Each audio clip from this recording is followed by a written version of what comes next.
जय हिंद दोस्तों, मैं नवीन शर्मा आप सभी का स्वागत करता हूं। आशा करता हूं आप सब एकदम अच्छे हैं, एकदम बेहतरीन हैं। एक बार सारे प्यारे दोस्त बताएंगे आप सब कैसे हैं।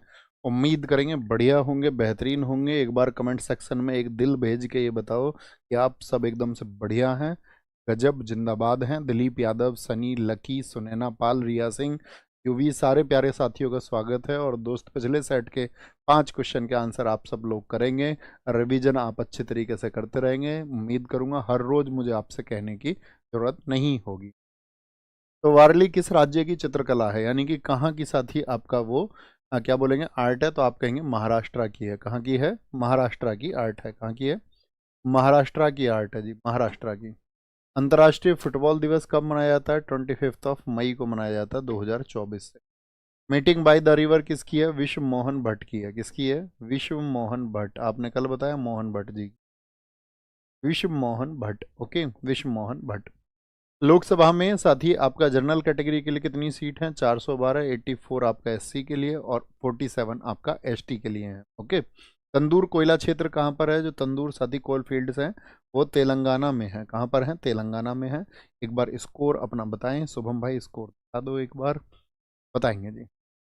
सारे साथियों का स्कोर आए। लूसीफर 5 स्कोर है, विक्रम 5 स्कोर, मनीषा 5 स्कोर है, प्रकाश भाई 5, प्रदीप नौखवाल 4, आर शर्मा 2, 2 नंबर बस, रोली 4, बिल्लू डॉन 5 है, गुनगुन 5 है, आपका पवन कुमार 5 पर हैं। बहुत वेलकम है दोस्त। आज के सेट को शुरू करते हैं। बहुत ज़बरदस्त सा सेट है। बहुत सारे फैक्ट को हमने आज शामिल किया है कि आपका जो एग्जाम में मोस्ट ऑफ टाइम पूछे जाते हैं, रिपीट होते हैं। लोक नृत्य से संबंधित राज्यों के गलत संयोजन का चयन कीजिए। धनगरी गजा क्या महाराष्ट्र का है? बाकी विकल्पों को भी देखा करो। हाँ जी। डांडिया रास क्या गुजरात का है? आप कहेंगे हाँ जी। डोलू कुनुथा क्या कर्नाटक का है? हाँ जी। लेकिन पाइका, पाइका आप कहेंगे ये झारखंड का है। कहाँ का है? ये झारखंड का है, झारखंड। ठीक है, यही क्या हो जाएगा? गलत हो जाएगा। पाइका झारखंड में भी होता है और कहाँ होता है? ओडिशा में भी होता है। पाइका कहाँ पे होता है? ओडिशा में भी होता है। केरला का कोई एक बात बताओ। केरला का आप कहेंगे भैया यहाँ पर थुल्लल है। कौन सा होता है? थुल्लल होता है, या उसको हम थुल्लम के नाम से भी जानते हैं। ठीक है। और इसके 3 रूप होते हैं। क्या बोलोगे? इसके 3 रूप होते हैं। 3 रूप कौन कौन से होते हैं इसके? एक तो होता है सीतांकन, पारायण और ओट्टन। क्या बोलोगे? सीतांकन, पारायण, सीतांकन, पारायण और ओट्टन। पूछ लेगा ओट्टन कहाँ पर होता है, तो आप कहेंगे केरला में होता है। कहाँ पर? केरला में। थेयम कहाँ का है? यहीं का है। क्या बोलोगे? थेयम यहीं का है। आपसे पूछे कोलकली कहाँ का है, तो कोलकली यहीं का है। एक साथी केरला में नाटक भी होता है, उसका नाम बताओ मुझे। केरला में होने वाले जो साथी थिएटर का क्या नाम है? केरल में कौन सा थिएटर होता है? तो केरला में एक थिएटर होता है, उसका नाम है मुदीयेट्टू। कौन सा? मुदीयेट्टू होता है। अब बताओ यू मुदीयेट्टू आपने कहाँ पर पढ़ा था? तो आप कहेंगे भैया एक तो हम पढ़ते हैं world heritage site. World heritage site कितनी है हमारे देश में? तो वर्ल्ड हेरिटेज साइट विश्व विरासत सूची में कितने स्थल शामिल है? तो 43 हैं। लेकिन इंटेंजिबल कल्चरल हेरिटेज की बात करें, यानी कि अमूर्त सांस्कृतिक विरासत हमारे देश में कितनी है? अमूर्त सांस्कृतिक विरासत, इंटेंजिबल कल्चरल हेरिटेज, सांस्कृतिक विरासत हमारे देश में कितनी है? तो आप कहोगे वो है 15। कितनी? 15।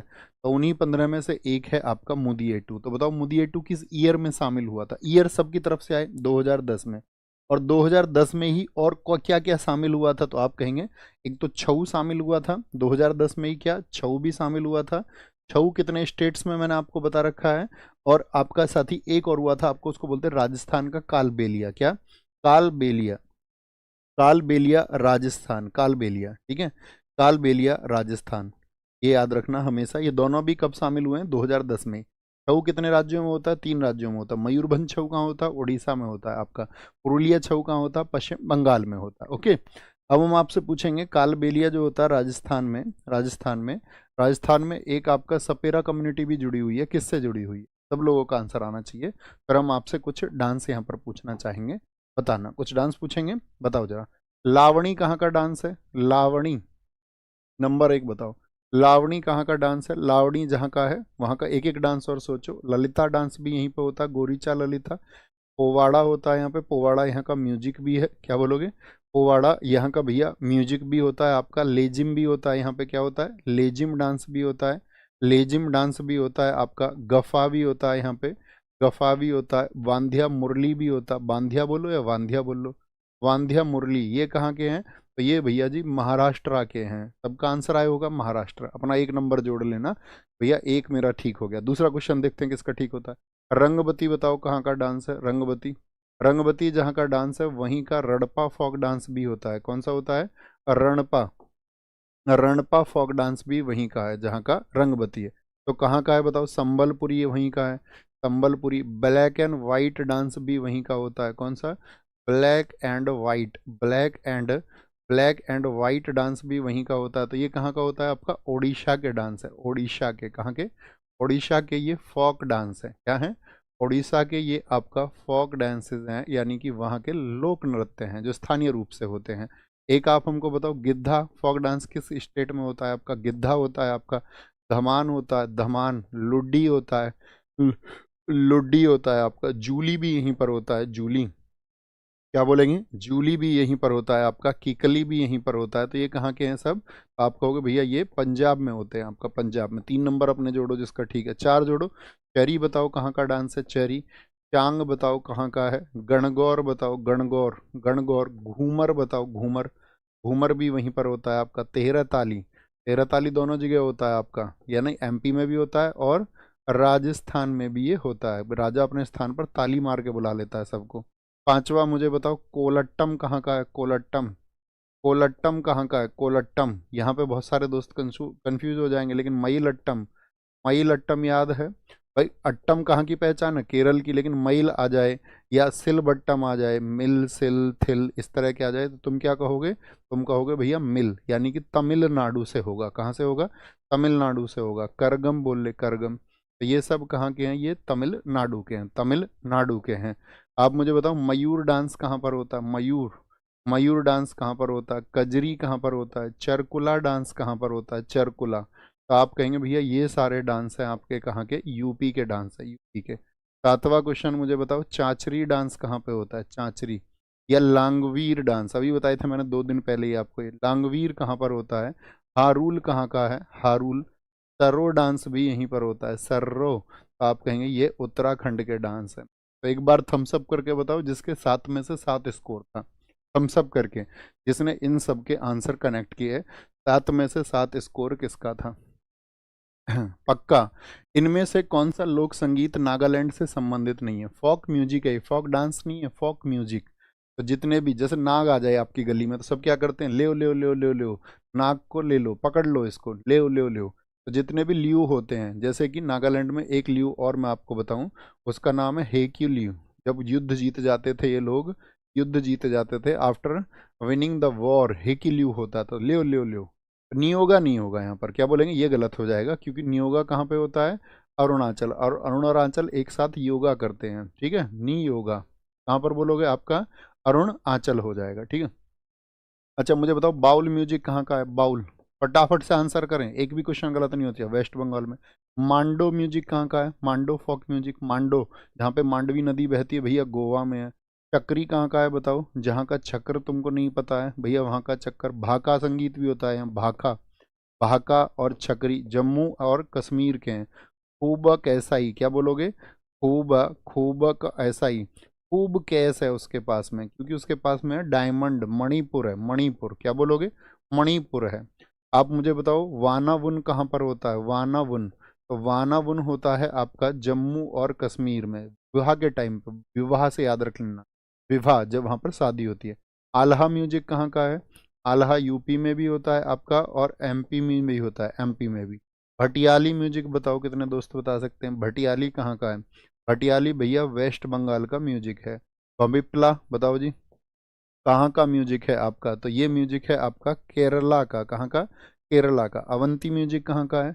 अवंती पूछे आपसे या पांचाली पूछे? अवंती और पांचाली म्यूजिक कहाँ के हैं? तो वो भैया ओडिशा के म्यूजिक हैं। कहाँ के हैं? ओडिशा के। पंडवानी बच्चा बच्चा जानता होगा।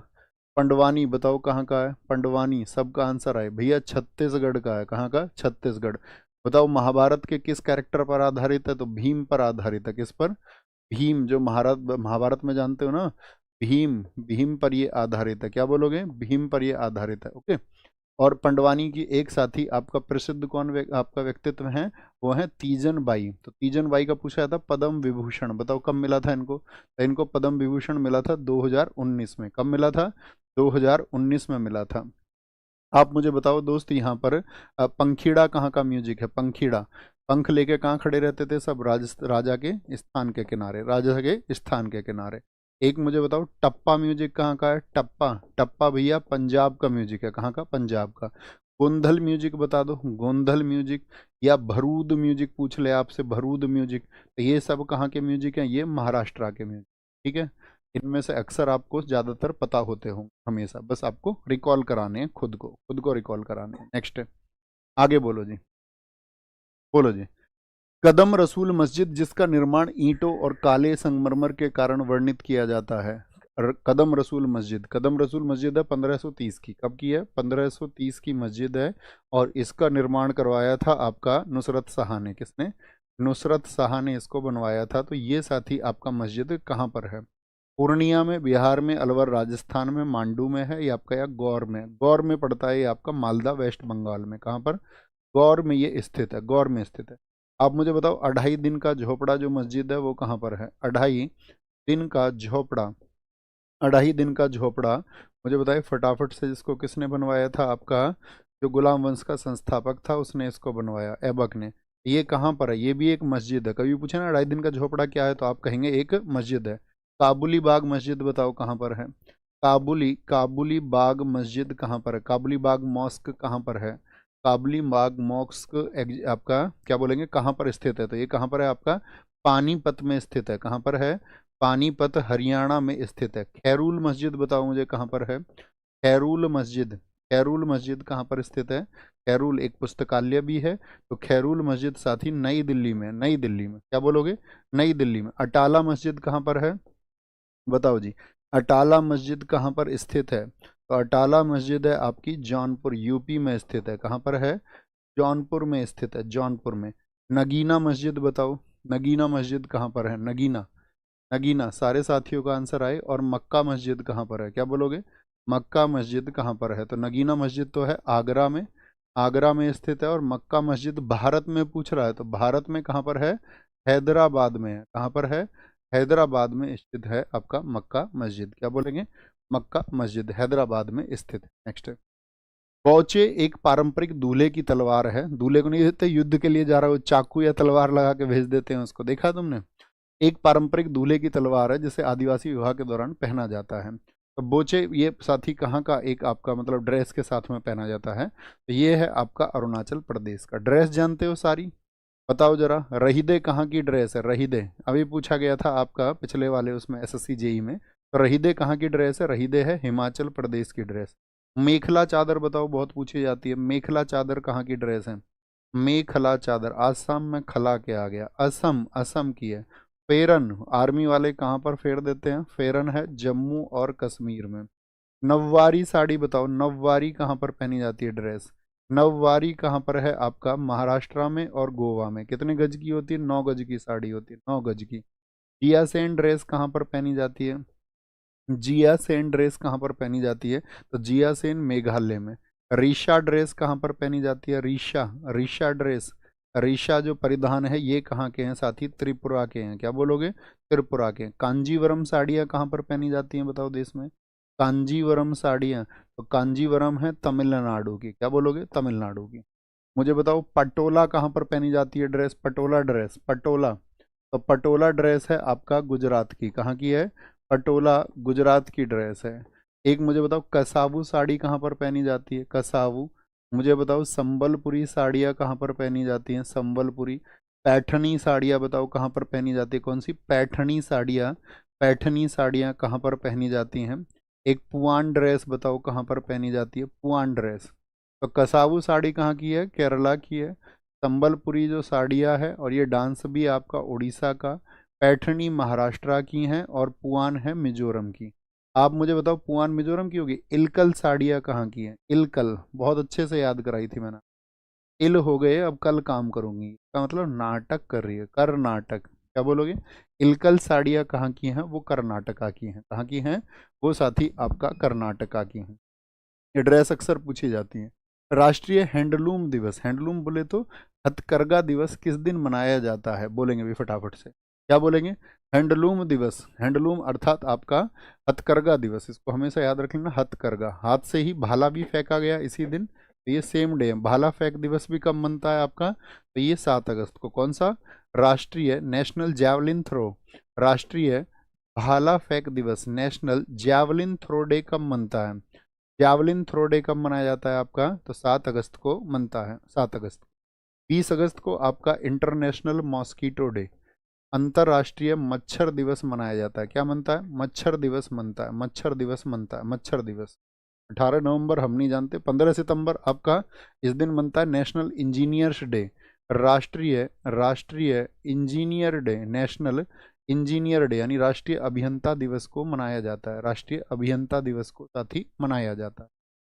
7 अगस्त। आप हमें बताओ 10 अगस्त को कौन सा डे मनता है?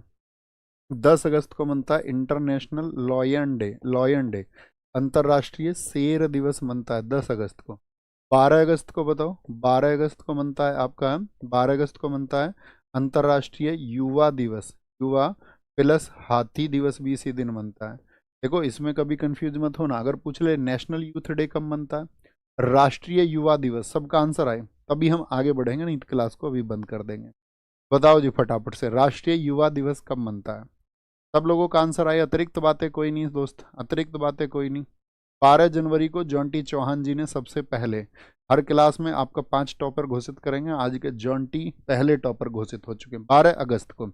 आप मुझे बताओ 19 अगस्त को कौन सा मनता है? 29 अगस्त को मनता है आपका international photography day, international photography day मनाया जाता है, फोटोग्राफी डे मनाया जाता है, ठीक है।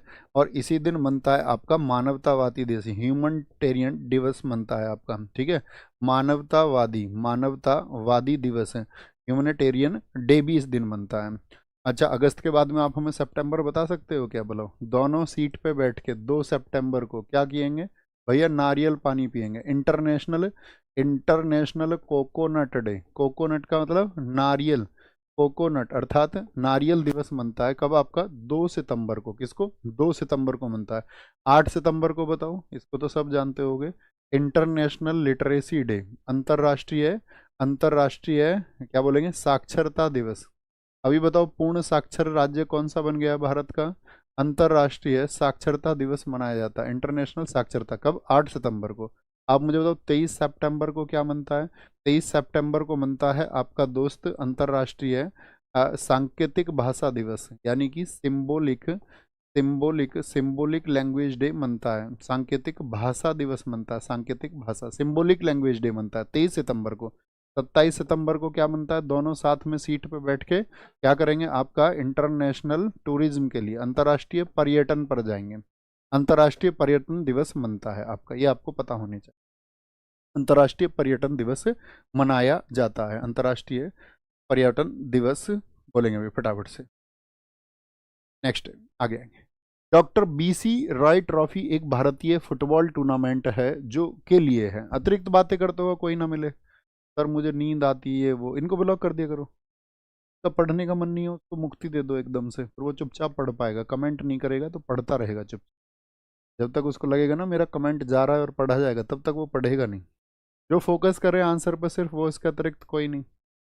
डॉक्टर बीसी राय ट्रॉफी एक भारतीय फुटबॉल टूर्नामेंट है, वो जाओ वहां पर, जहाँ जिन क्लासेस में मस्ती होती हो उन क्लासेस में जाओ। फिर क्या बोलेंगे? बीसी राय ट्रॉफी 1962, 1962 में बीसी राय ट्रॉफी नहीं, बीसी राय ट्रॉफी नहीं, इनके नाम से एक अवार्ड शुरू हुआ था 1960, बीसी रॉय, क्योंकि हमको अभी यार ट्रॉफी नहीं है। क्या बोलेंगे? इनके नाम से याद रख लेना, बीसी रॉय के नाम से आपका एक अवार्ड दिया जाता है चिकित्सा के क्षेत्र में। किस क्षेत्र में? चिकित्सा के क्षेत्र में बीसी रॉय अवार्ड, क्या चिकित्सा के क्षेत्र में मिलता है बीसी रॉय अवार्ड। और बीसी रॉय अवार्ड मिलता है 1962 से। कब बोलोगे बच्चे? 1962 से। और इस बार 2025 में किसको मिला ये अवार्ड बताओ? 2025 में ये किसको मिला है? 2025 में ये दिया गया है आपका डॉक्टर बी श्रीनिवास को। किसको? डॉक्टर बी श्रीनिवास को। इनके पूछे जाने के बहुत चांसेस रहेंगे, डॉक्टर बी श्रीनिवास को, ठीक है भैया। तो बीसी राय ट्रॉफी पुरस्कार, पहली बात तो बीसी राय ट्रॉफी जो है किस खेल से होती है? बीसी राय ट्रॉफी लिखा हुआ है उसमें, एक फुटबॉल टूर्नामेंट है, फुटबॉल। तो ये 19 वर्ष से कम आयु के खिलाड़ी के लिए, लेकिन अब ये फॉर्मेट चेंज हो चुका है, 2024 से ये कर दिया गया है 2024 से मिनिमम 15 ईयर कर दिया गया, 15 वर्ष। मुझे बताओ सबसे पुरानी, दुनिया की सबसे पुरानी फुटबॉल ट्रॉफी, सबसे पुरानी जो फुटबॉल ट्रॉफी है दुनिया की, वो कौन सी है? सबसे पुरानी फुटबॉल ट्रॉफी पूछ ले, सबसे पुरानी फुटबॉल ट्रॉफी वर्ल्ड की बात कर रहे हैं, वर्ल्ड की, तो क्या कहेंगे? स्कॉटिश कप है भैया, डूरंड नहीं कहेंगे फिर, है ना, स्कॉटिश कप कहेंगे, स्कॉटिश कप, क्योंकि 1874 का है। हाँ, आपसे पूछ ले Asia plus India, Asia plus India यानी एशिया और भारत की पहली कौन सी है, तब हमारा होगा डूरंड कप। मुझे बताओ डूरंड कप किस वर्ष में खेला गया था? तो आप कहेंगे 1888। किस जगह खेला गया था? शिमला में। ये एक दिन मैं आपको सारे बता चुका हूँ। एक दिन आपसे पूछ लें एक क्वेश्चन रिवीजन का। मुझे बताओ जरा, संतोष ट्रॉफी मैंने किस ईयर में बताई थी आपको? आपका आंसर दिखाएगा कि हाँ आपके अंदर वो जुनून, वो डेडिकेशन है कि आप सिर्फ बातें नहीं बनाते हैं, आप अपने आप को सिलेक्शन तक ले जाएंगे। सिर्फ आप ऐसी हवाई ऊर्जा वाले नहीं हैं, जो ऐसे हवाई ऊर्जा वाले होते हैं ना, ये कर देंगे वो कर देंगे, पता ही नहीं। अरे दिखाओ ना भैया, रिफ्रेश करो कमेंट। संतोष ट्रॉफी हमने आपको बताया था, राम कुमार जी का आंसर एकदम से ठीक है। नीचे चलो, ऊपर भी दिखाओ, ऊपर लिखा है एक भाती ने 1941, बहुत बढ़िया। आपका ऑनलाइन अपडेट थिंकर अनु, अनु बहन आपका एकदम से ठीक है। रीना बहन आपका आंसर एकदम से ठीक है, बहुत बढ़िया। राहुल भाई एकदम से ठीक आंसर है। कुमारी सोनम, क्या बोलेंगे? कुमारी सोनम, ठीक है। सोनाली 1941, बहुत बढ़िया। दीपक कुमार साहा, पहले बोलेंगे सर जी इतना ब्लॉक मत करवाया करो। अरे मैं मजाक में बोलता हूँ, किसी को ब्लॉक नहीं कराते हैं। अब बच्चा बच्चा जानता है इस बात को कि भैया ब्लॉक नहीं करवाते हैं, लेकिन हम तुमको ऐसे ही पढ़ाएंगे कुछ टाइम के बाद में। जैसे मास्टर जी तुमको स्कूल में डंडी लेके पढ़ाते थे ना, जब मैं ऑफलाइन में पढ़ाता था तो बच्चों से तुम पूछना, कोई तुम्हें मिले किसी दिन मिलवाएंगे तुमको ना। ऑफलाइन के खौफ होता था, खौफ खौफ, ऐसे ज़्यादा समझो। लड़की तो तुम छोड़ ही दो, लड़की तो जो ऑफलाइन में बैठी ही रहती थी ना, उनको लग गया ना ऐसे कॉपी पकड़ के ऐसे पूछ लिया। अभी मतलब 6 साल पुरानी बात मैं आपको बता रहा हूँ। तो लड़कियों के आंसर से पहले आंसू आते थे, है ना। और लड़के उनको ये लगता था नंबर ना आ जाए। ये तो तुम ऑनलाइन में हो तो स्वतंत्र हो, थोड़ा मजे हैं तुम्हारे, इधर आओ। निम्नलिखित में से कौन लॉन फॉक्स अनसिंग, बोलो भी फटाफट से। लॉन फॉक्स डांसिंग, अनसिंग नहीं डांसिंग आएगा। Lone fox dancing, lone fox dancing my autobiography आत्मकथा के लेखक हैं, तो कौन है? खुशवंत सिंह है, ब्रजमोहन कौल, रस्किन बॉन्ड या जॉन दलवी? भैया रस्किन बॉन्ड, एसएससी के फेवरेट राइटर है, मैं आपको बता, एसएससी के फेवरेट राइटर है। इनकी बुक्स बताना जरा, रस्किन बॉन्ड की कौन कौन सी आप जानते हैं? भैया द ब्लू अम्ब्रेला, क्या बोलोगे?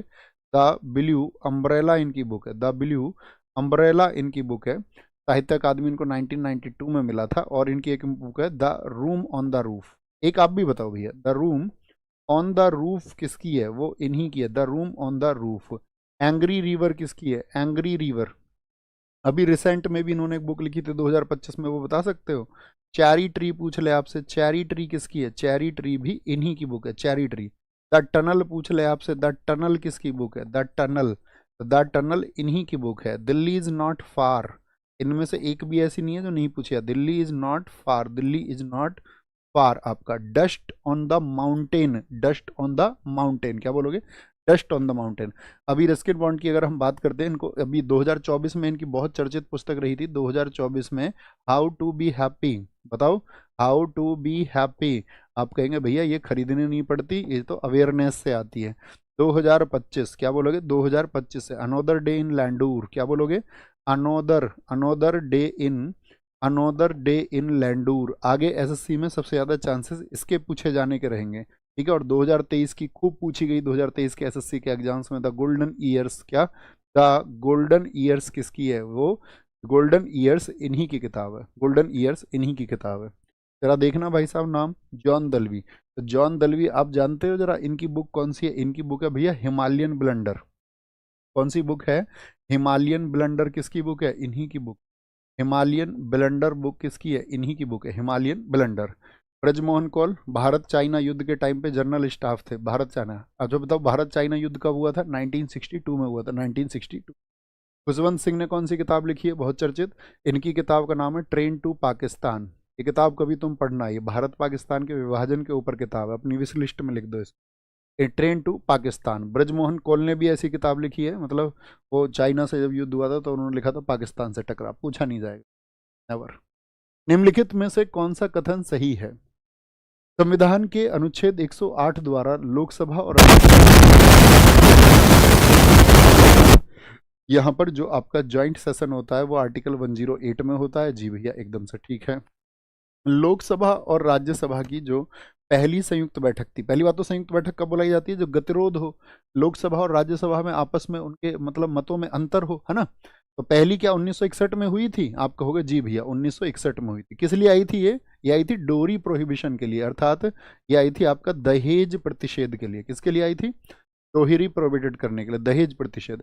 मुझे बताओ अब तक कितनी बार संयुक्त बैठक कुल बुलाई गई है, कितनी बार हुआ है ये कि आपका संयुक्त बैठक बुलाई गई हो, 3 बार बुलाई गई है। तो पहली बार 1961 में, और फिर बुलाई गई थी 1978 में, और आपका 2002 में। क्या बोलोगे, 2002 में।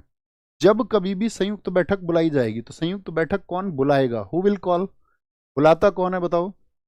इसको हमेशा बुलाएंगे कौन, इसको हमेशा राष्ट्रपति बुलाएंगे। लेकिन क्या राष्ट्रपति साहब इसके अध्यक्ष होंगे दोस्त, क्या प्रेसिडेंट साहब इसके आपका चेयरमैन होते हैं, आप कहेंगे नहीं।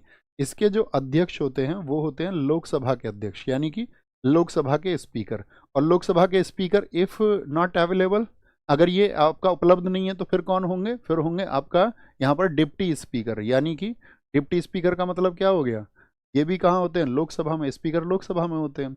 यानी कि पहले तो आपका लोकसभा अध्यक्ष होंगे, फिर लोकसभा उपाध्यक्ष होंगे। अगर ये भी नहीं है फिर क्या होगा, तो फिर आपका जो राज्यसभा है तो राज्यसभा के उपसभापति, उपसभापति यानी सभापति कभी नहीं हो सकते हैं। तो 4 ऑप्शन दे देता है आपको, 4 ऑप्शन दे देता है। वाइस चेयरमैन तो हो सकते हैं लेकिन राज्यसभा के चेयरमैन कभी नहीं होंगे, यानी राष्ट्रपति कभी नहीं हो सकता है इसका। ओके, ये आपको ध्यान रखना है।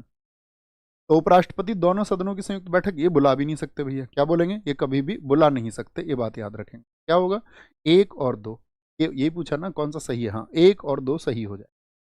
निम्नलिखित में से कौन सी शक्तियां केवल लोकसभा के पास हैं। आजकल याद रख लो, एसएससी का ट्रेंड बन रहा है, वो धीरे धीरे क्या करेगा, स्टेटमेंट से क्वेश्चन पूछना शुरू करेगा, स्टेटमेंट से। ओके, थम्स अप करो जी भैया, हम आपकी बात को पहुंच पा मतलब समझ पा रहे हैं। स्टेटमेंट बना के क्वेश्चन पूछेगा। निम्नलिखित में से कौन सी शक्तियां केवल लोकसभा के पास में है, जो मतलब लोअर हाउस के पास में है। तो धन विधेयक का पुनर्स्थापना, री इंस्टेटमेंट ऑफ मनी बिल, अगर इसकी हम बात करें, इसकी हम बात करें एकदम से ठीक है।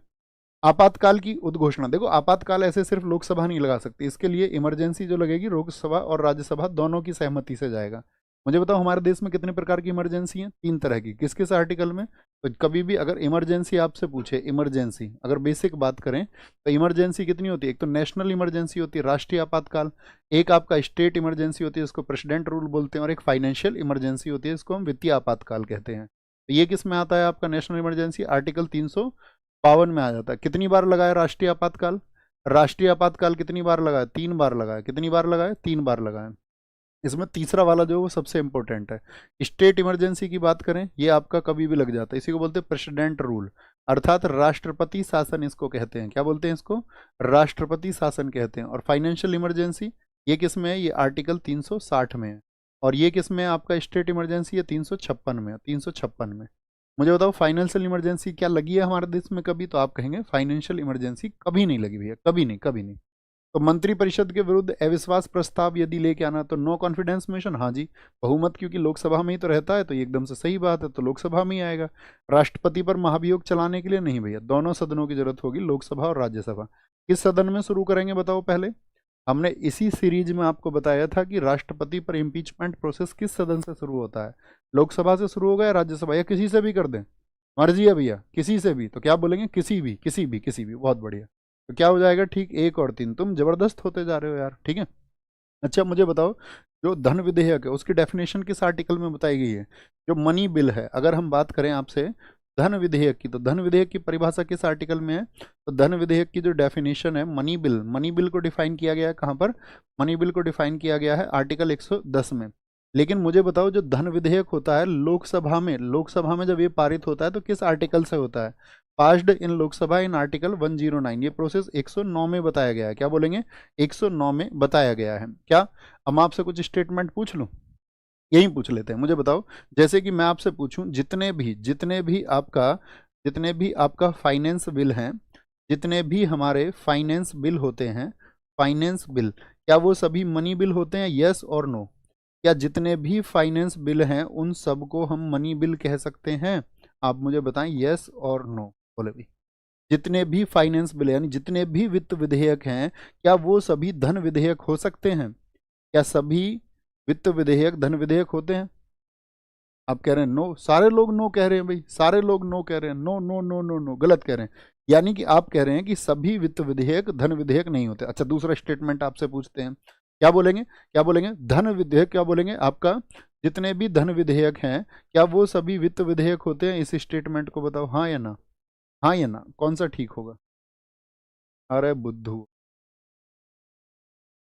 बोलो जी, सभी धन विधेयक क्या वित्त विधेयक होते हैं? Yes yes yes yes yes yes yes, इसको लिखो अपने होमवर्क में, विचार करेंगे आज इस पे, इसको हम पढ़ेंगे, इसको हम पढ़ेंगे। अच्छा ठीक है ना, पढ़ेंगे जी। अच्छा मुझे बताओ, फाइनेंस बिल किस आर्टिकल में बताए गए हैं? फाइनेंस बिल बताए गए हैं आर्टिकल 117 में। किसमें? जितने भी वित्त विधेयक के क्या बोलोगे आपका? आर्टिकल 117 में, ठीक है। एक क्वेश्चन पूछेंगे, कोई बिल मनी बिल है या नहीं है, इसका निर्णय कौन करेगा? कोई विधेयक वित्त, सॉरी, कोई विधेयक धन विधेयक है या नहीं है, धन विधेयक है या नहीं है, इसका डिसीजन कौन करता है? Who will decide the money bill, who will decide कि any bill is money bill और नॉट?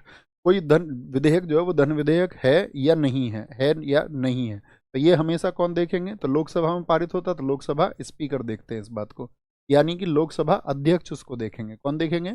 लोकसभा अध्यक्ष उसको देखते हैं, ये आपको पता होना चाहिए। ओके, आगे नेक्स्ट, राज्यसभा के लिए प्रत्येक राज्य के प्रतिनिधियों का निर्वाचन कौन करता है? प्रत्येक राज्य के प्रतिनिधियों का निर्वाचन कौन करता है राज्यसभा के लिए? तो राज्यसभा के लिए सदस्य जाएंगे कहाँ से जाएंगे? पहली बात तो मुझे टोटल सीट बताओ, राज्यसभा की टोटल सीट कितनी होती है? राज्यसभा में टोटल सीट होती है भैया 245। इसमें स्टेट के लिए और यूटी के लिए कितनी है? दोनों के लिए, स्टेट और यूटी के लिए 238 है, 238 कुल सीटों में से, और 12 क्या होती हैं? वो राष्ट्रपति द्वारा होती हैं। तो इसीलिए मैक्सिमम सीट कितनी कह दी जाती है? मैक्सिमम सीट कह दी जाती है आपका, मैक्सिमम सीट आपसे पूछे तो बोलेंगे 250 होती है, 250 होती है, ठीक है। तो ये विधानसभा के सभी सदस्यों से चुनी जाती हैं, विधानसभा के सभी सदस्य नहीं जी, विधानसभा के सिर्फ और सिर्फ आपका निर्वाचित सदस्यों से चुनी जाती है। और हमेशा जब इससे चुनी जाएंगी तो याद रख लेना, सिंगल ट्रांसफरेबल वोट होता है इसमें भी, एकल संक्रमणीय मत। राज्यसभा के लिए भी कौन सा लगता है? एकल संक्रमणीय मत का इस्तेमाल होता है, एकल संक्रमणीय मत। अच्छा, राज्यसभा में जो सीटों का बंटवारा दिया गया है वो किस अनुसूची में दिया गया है? राज्यसभा सीटों का बंटवारा किस अनुसूची?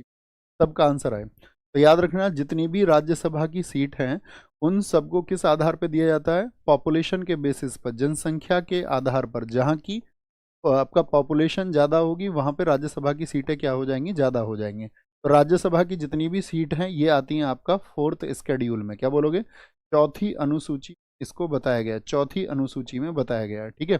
राज्यसभा का जो साथी आपका पदेन अध्यक्ष होगा, एक्स ऑफिशियो कौन होता है इसका? बताओ, पदेन अध्यक्ष कौन होंगे इसके? राज्यसभा के पदेन अध्यक्ष होते हैं वाइस प्रेसिडेंट, यानी कि उपराष्ट्रपति होंगे। कौन होंगे?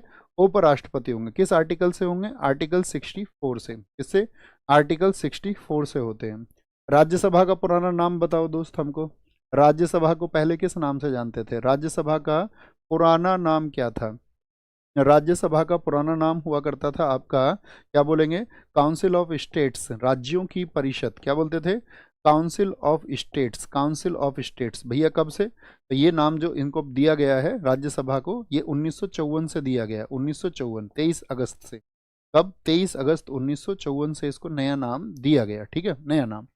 यानी कि राज्यसभा जो राज्यों की परिषद होती थी ये होती थी 1952 में। तो कभी भी पूछे राज्यसभा की जो पहली बैठक हुई थी वो कब हुई थी? राज्यसभा की पहली बैठक, ये इंपॉर्टेंट क्वेश्चन है। तो इसकी पहली बैठक हुई थी आपका 13 मई 1952 को, यानी ये पहला सत्र आप इसको कहें तो ज़्यादा ठीक रहेगा। क्या बोलोगे? पहला सत्र इसको आप कह दें, पहला सत्र। और कभी भी पूछे राज्यसभा का गठन कब हुआ था, फॉर्मेशन कब हुआ था, तो फॉर्मेशन उसका हुआ था 3 अप्रैल 1952 को। क्या? 3 अप्रैल 1952 को। भाई पहले गठन होगा और फिर सत्र होगा अगले महीने से। 3 और 13 दोनों डेट याद रख लें, 3 और 13। मुझे बताओ, लोकसभा और राज्यसभा के लिए आपका जो कोरम चाहिए वो कितना होता है? गण पूर्ति के लिए कितने सदस्य होने चाहिए? जैसे लोकसभा में आपका 552 है तो उसका 1/10 अर्थात कितने लोग होने चाहिए? 56 होने चाहिए, ऐसा नहीं 55.2 में आदमी कहाँ से लाओगे रे? क्या बोलोगे आप? ऐसी राज्यसभा में कितने सदस्य चाहिए? टोटल सदस्यों की संख्या बताओ मुझे। तो 1/10 अर्थात राज्यसभा में कितने चाहिए आपका? आप कहोगे भैया 250 का 1/10 अर्थात हमको 25 चाहिए। निम्न में से राज्यसभा में राज्यों को आवंटित स्थानों के आधार पर अवरोही क्रम, डिसेंडिंग ऑर्डर बताना, डिसेंडिंग ऑर्डर। सबसे ज्यादा सीट किसके पास में है? यूपी, यूपी, यूपी, सभी में ही है। यूपी के बाद क्या तमिलनाडु? नहीं भैया, यूपी के बाद में महाराष्ट्र में होंगे। तो क्या बोलोगे? यूपी में कितनी सीट है भैया? 19 सॉरी, इस बोलो 31 सीट है। कितनी? 31 सीट होंगी। महाराष्ट्र में है आपका 19 सीट। क्या बोलोगे? महाराष्ट्र में 19 सीट, तमिलनाडु में 18 सीट, बिहार में बोलो 16 सीट है आपका। और 16 सीट ही कहाँ पर भी है आपका? वेस्ट बंगाल में भी। वेस्ट बंगाल में भी इतनी ही सीट है, इतनी ही सीट है। मुझे बताओ आप, इसके बाद में आता है कर्नाटक, इंपॉर्टेंट है। कर्नाटक में कितनी सीट है? कर्नाटक में बताओ। कर्नाटक में 12 सीट है, ठीक है। 12 बजे उसका नाटक शुरू हो जाता है, ठीक है सर, नाटक। ओडिशा और राजस्थान में बताओ कितनी कितनी सीटें हैं? ओडिशा और राजस्थान में क्या बोलोगे? राजस्थान में यहाँ पे दोनों में 10-10 सीट हैं। गुजर गया एक अंधा मध्य से, गुजरात, गुजरात और आपका आंध्र प्रदेश। भाई अंधा आदमी है, उससे मान लो आंध्र प्रदेश, वो गुजर रहा था तो उसके मध्य में जो कुछ भी आ रहा था मध्य प्रदेश, वो एक एक चीज को आपका टच करता था, एक एक चीज को, एक एक चीज। असम हो गया, पंजाब हो गया। आज शाम पौवा लेके आया कोई आदमी, असम, पंजाब, और कह रहा रात को भाई गाने गाएंगे, तेलंगाना। इन सब में क्या भैया गाने कैसे गाओगे? बोलो साथ में गाएंगे, और क्या साथ में गाएंगे। दिल्ली में बताओ लोग, आपका राज्यसभा की कितनी सीटें हैं? लोकसभा की 7 हैं और राज्यसभा की हैं 3 सीटें। क्या बोलोगे? 3 सीटें। जम्मू एंड कश्मीर में कितनी है? यहाँ पर 4 सीटें हैं। क्या बोलोगे? 4 सीटें हैं आपका, ये आपको पता होना चाहिए। जितने भी हमारे 7 सिस्टर्स हैं, या फिर गोवा बोल दूं मैं आपसे, सिक्किम बोल दूं, वहां पर राज्यसभा की कितनी सीटें हैं? जितनी भी 7 सिस्टर है, मतलब आपका मणिपुर आपसे बोल दे, चाहे हम आपका अरुणाचल प्रदेश आपसे बोल दें, या आपका बाकी किसी का भी हम नाम ले, सिवाय किसके? असम के। असम में 7 है, राज्यसभा की 7 है वहाँ पर, लोकसभा की 14 है, और आपका विधानसभा 126 है। ठीक है, हाँ। अब मुझे बताओ आप, एक एक एक एक एक। बहुत बढ़िया, बहुत कमाल। वैसे इसके बारे में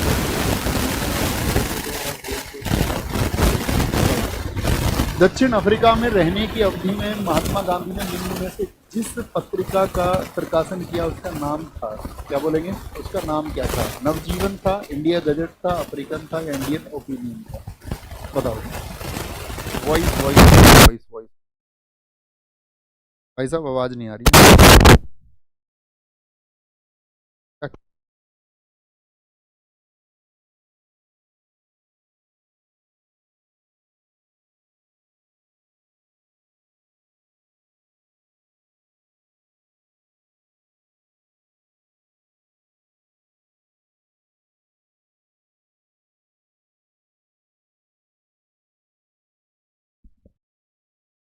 हेलो हेलो हेलो भैया, थोड़ी खर खर आ रही है, खर खर।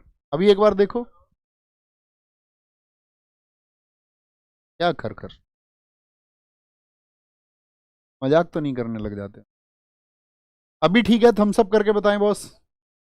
अभी ठीक है, फिर कंटिन्यू करते हैं आगे। Okay okay okay. तो बताओ, दक्षिण अफ्रीका में रहने की अवधि में महात्मा गांधी ने जिस पत्रिका का प्रकाशन किया था तो वो कौन सी थी? महात्मा गांधी ने इंडियन ओपिनियन निकाली थी। इंडियन ओपिनियन कब की? इंडियन ओपिनियन 1903 की, 1903 की। हिंद स्वराज भी कहाँ पर निकाली थी इन्होंने? यही निकाली थी, हिंद स्वराज, ठीक है, अफ्रीका में ही। हिंद स्वराज ये निकाली थी 1909 में, 1909 में। क्या नवजीवन भी गांधी जी की मैगजीन है? ठीक है, आप कहोगे हाँ जी नवजीवन, लेकिन ये भारत आकर के नवजीवन हो गई, यंग इंडिया हो गई, और बताओ कौन सी थी? Young India. हरिजन पत्रिका हो गई, हरिजन पत्रिका 1933 वाली। हरिजन पत्रिका का इन्होंने कब प्रकाशन किया था? 1933 में किया था, 1933 में किया। ये गांधी जी की पत्रिकाएं हैं, ठीक है। गांधी जी की आत्मकथा का नाम बताओ, जो उनकी ऑटोबायोग्राफी है, और किस लैंग्वेज में उन्होंने लिखी थी? गांधी जी की जो आत्मकथा है, आत्मकथा का नाम है, क्या बोलोगे? आत्मकथा का नाम क्या है आपका, जो इनकी ऑटोबायोग्राफी है? द एक्सपेरिमेंट्स विद, बोलो विद, नहीं, story of my experiment with truth. क्या बोलोगे? द स्टोरी ऑफ एक्सपेरिमेंट, या सीधे लिख लो ना, स्टोरी, स्टोरी की जरूरत नहीं है आपका। Experiment, my experiment with truth. क्या बोलेंगे? My experiment, my experiments with truth. Hindi में बोले तो, हिंदी में बोले तो सत्य के साथ मेरे प्रयोग, सत्य के साथ मेरे प्रयोग। किस भाषा में लिखी? गुजराती भाषा में लिखी। इसमें गुजराती भाषा में लिखी। अब एसएससी क्या करता है? गुजराती भाषा में लिखी, और इसका इंग्लिश ट्रांसलेशन किसने किया? इंग्लिश ट्रांसलेशन तो पूछ लेगा, इंग्लिश ट्रांसलेशन किसने किया इसका? तो इनके सचिव ही थे, इनके सेक्रेटरी थे महादेव देसाई। कौन? महादेव देसाई। उन्होंने इस इंग्लिश को ट्रांसलेट किया था, ठीक है। इन्होंने एक संगठन बनाया था दक्षिण अफ्रीका में, नटाल कांग्रेस। नटाल कांग्रेस की स्थापना कब हुई थी बताओ? दक्षिण अफ्रीका में ही क्या बनाया था इन्होंने? एक नटाल कांग्रेस बनाया था गांधी जी ने, Natal Congress. Gandhi ji Africa गए कब थे? तो उसके अगले वर्ष, याद रखना। नटाल कांग्रेस 1894 में इन्होंने बनाया था, 1894 में इन्होंने बनाया था। ओके। गांधी जी के ट्रस्टीशिप के सिद्धांत के प्रतिपादन के संबंध में निम्नलिखित युग्मों में से कौन सा एक सही नहीं है? ट्रस्टीशिप का सिद्धांत उन्होंने कहाँ दिया था? दक्षिण अफ्रीका 1903, लंदन 1904, कोई लेना देना नहीं उनका इससे, दिल्ली से लेना देना नहीं। क्या बोलोगे? दिल्ली से मतलब 1905 में लेना देना नहीं है। तो दक्षिण अफ्रीका 1903 में उन्होंने ये सिद्धांत दिया। मुझे बताओ, सर्वप्रथम उन्होंने जो सत्याग्रह वर्ड था उसका इस्तेमाल कब, किस वर्ष में किया? सर्वप्रथम सत्याग्रह, सत्याग्रह शब्द का इस्तेमाल, सत्याग्रह शब्द का जो उन्होंने इस्तेमाल किया वो किस ईयर में किया इस्तेमाल? यूज ऑफ सत्याग्रह इन 1906। कहाँ पर थे 1906 में? अफ्रीका में। और जगह कौन सी थी? ये थी ट्रांसवाल। क्या वो जगह थी? ट्रांसवाल थी आपका अफ्रीका में। ट्रांसवाल विधानसभा पड़ती थी, वहां पर इन्होंने इसको किया था। क्यों गए थे भैया ये बताओ? साउथ अफ्रीका किसका मुकदमा लड़ने गए थे? तो साउथ अफ्रीका गए थे ये आपका किसका, ये तो आप जानते हो यार, छोटी सी ईयर बता दो बस। शेख अब्दुल्ला का मुकदमा लड़ने गए, एक व्यापारी आदमी था। साउथ अफ्रीका गए कब थे? आपका 1893 में। और वापस कब आए ये बताओ? ये वापस कब आए थे? तो वापस आए हैं जिस दिन आपका प्रवासी भारत दिवस मनता है, 9 जनवरी 1915। किसने मनाया था इनको वापस आने के लिए? तो याद रखना, गोपाल कृष्ण गोखले, जो इनके पॉलिटिकल टीचर हैं, के आग्रह पर उन्होंने इंसिस्ट किया, तब ये आए थे। On insistence of Gopal Krishna Gokhale, तब ये आए आपका। अच्छा, भारत में ये किस जगह पर, किस बंदरगाह पर आए थे जब भारत में आए? तो आप क्या बोलोगे? ये भारत में आए थे आपका अपोलो बंदरगाह। क्या बोलेंगे? अपोलो बंदरगाह। तो कितने वर्ष बिता के आए? कितने वर्ष बिता के आए अफ्रीका में? अपोलो बंदरगाह, जो कि बम्बई में स्थित है। कहाँ पर स्थित है? बम्बई में स्थित है, वहां पर ये आए थे। एक मुझे बताओ, किस स्टेशन पर इनको साथी वहां अफ्रीका में नीचे उतार दिया था? आपका उसके वर्ण व्यवस्था के मतलब रंग भेद के चलते बताया था, रंग भेद के चलते हुए, कलर डिस्क्रिमिनेशन के चलते हुए। स्टेशन कौन सा था जहां पर इनको नीचे उतार दिया गया था? नीचे पूछ लिया जाता है इनसे किस स्टेशन का संबंध है, तो वो है सेंट पीट्स मारिट्सबर्ग। क्या बोलोगे?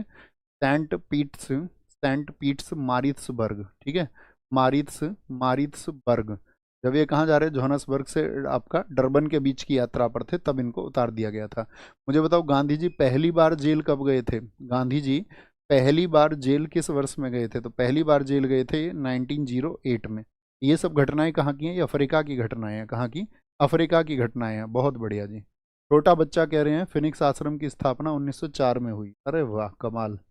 गांधी जी ने अपना प्रथम सत्याग्रह आरंभ किया था कब? तुर्की पर ब्रिटिश आक्रमण के विरुद्ध, भारत सरकार अधिनियम 1935 से।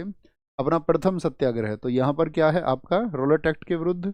रॉलेट एक्ट के विरुद्ध क्या हम कह देंगे? तो आप कहेंगे मजदूरों को कम वेतन दिए जाने के विरुद्ध में उन्होंने इसको शुरू किया था, प्रथम सत्याग्रह। तो मुझे बताएं, भारत में उनका प्रथम सत्याग्रह साथी किस नाम से जाना जाता है 1917 का? तो 1917 वो कहाँ गए थे आपका? 1917 में उन्होंने किया था आपका चंपारण में, चंपारण में, ठीक है, चंपारण में। और चंपारण में इनको जो साथी आपका जो निमंत्रण दिया था वो किसने दिया था? तो कांग्रेस अधिवेशन हुआ था 1916 में, जिसके अंबिका चरण मजूमदार थे लखनऊ में, तो वहां गांधी से मुलाकात की थी किसने? राजकुमार शुक्ल ने। किसने? राजकुमार शुक्ल ने। क्यों बुला के ले गए थे भैया? चंपारण किस जगह पड़ता है? तो चंपारण पड़ता है बिहार में। किस प्रथा के खिलाफ ये आक्रमण हुआ आपका? तो यहाँ पर क्या था? यहाँ पर चलती थी 3 कठिया प्रणाली। 3 कठिया प्रणाली का मतलब क्या था आपका? 3 कठिया प्रणाली किसकी खेती से जुड़ी हुई थी? तो ये आपका 3 कठिया प्रणाली का मतलब है 3/20 भाग। यानी कि आपके पास 20 बीघे जमीन है, तो 3 बीघे पर आपको नील की खेती करनी पड़ेगी। क्या करनी पड़ेगी? नील की खेती करनी पड़ेगी। और नील की खेती क्योंकि भूमि को अंजर भी बनाती थी और मेहनत बहुत ज़्यादा थी, तो गांधी जी यहाँ पर गए, उन्होंने लोगों के हालात देखे, तो वहाँ पर स्कूल भी खोले गए आपका, जैसे कि आपका वहाँ पे मधुबनी में स्कूल खोला गया, वो इसी आंदोलन की वजह से। जैसे 1918 में मुझे बताओ, 1918 में गांधी जी ने कौन से 2 आंदोलन करे? तो एक तो अहमदाबाद, अहमदाबाद मिल मजदूर किया। अहमदाबाद मिल मजदूर, मिल मजदूर में क्या था कि मिल मजदूरों की जो है आपका बोलेंगे इनकी जो मांग वहां पर नहीं मानी जा रही थी। और आपका यहाँ पर खेड़ा सत्याग्रह, ये किसानों के लिए खेड़ा सत्याग्रह। तो यहाँ पर क्या था? मिल मजदूरों की मांग नहीं मांगी जा रही थी, क्योंकि उनके जो पेंशन का या बोनस का जो उनको वादा किया गया था, बोनस का 50% का, वो नहीं दे रहे थे। और क्या दे रहे थे वो? 20%। तो कितने परसेंट पर उनकी सहमति बनी थी? बोलो भाई फटाफट से। बोलेंगे भी फटाफट से। सुशील कुमार कह रहे हैं भैया जी क्या कह रहे हैं, भारतीय करेंसी नोटों पर गांधी जी की फोटो कब से छपी थी? गांधी जी की फोटो छपी थी 1969। बोलो जी फटाफट, सारे लोगों का आंसर है खेड़ा सत्याग्रह। खेड़ा सत्याग्रह, खेड़ा कहाँ पर पड़ता है? तो ये भी गुजरात में, ये भी अहमदाबाद में। तो ये यहाँ पर कितने परसेंट पर? 35% पर यहाँ पर वो मान गए थे, 35% पर। एकदम से ठीक आंसर किया, 35% पर वो मान गए। 69 नहीं, सॉरी 96।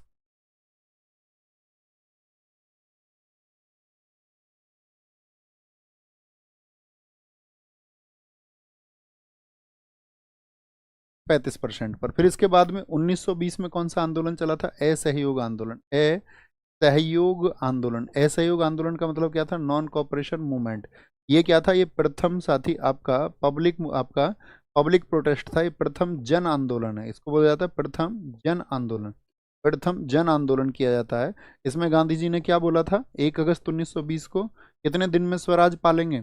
तो पूछा जाता है असहयोग आंदोलन में कितने दिन का वादा किया गया था? कितने दिन का वादा किया गया था?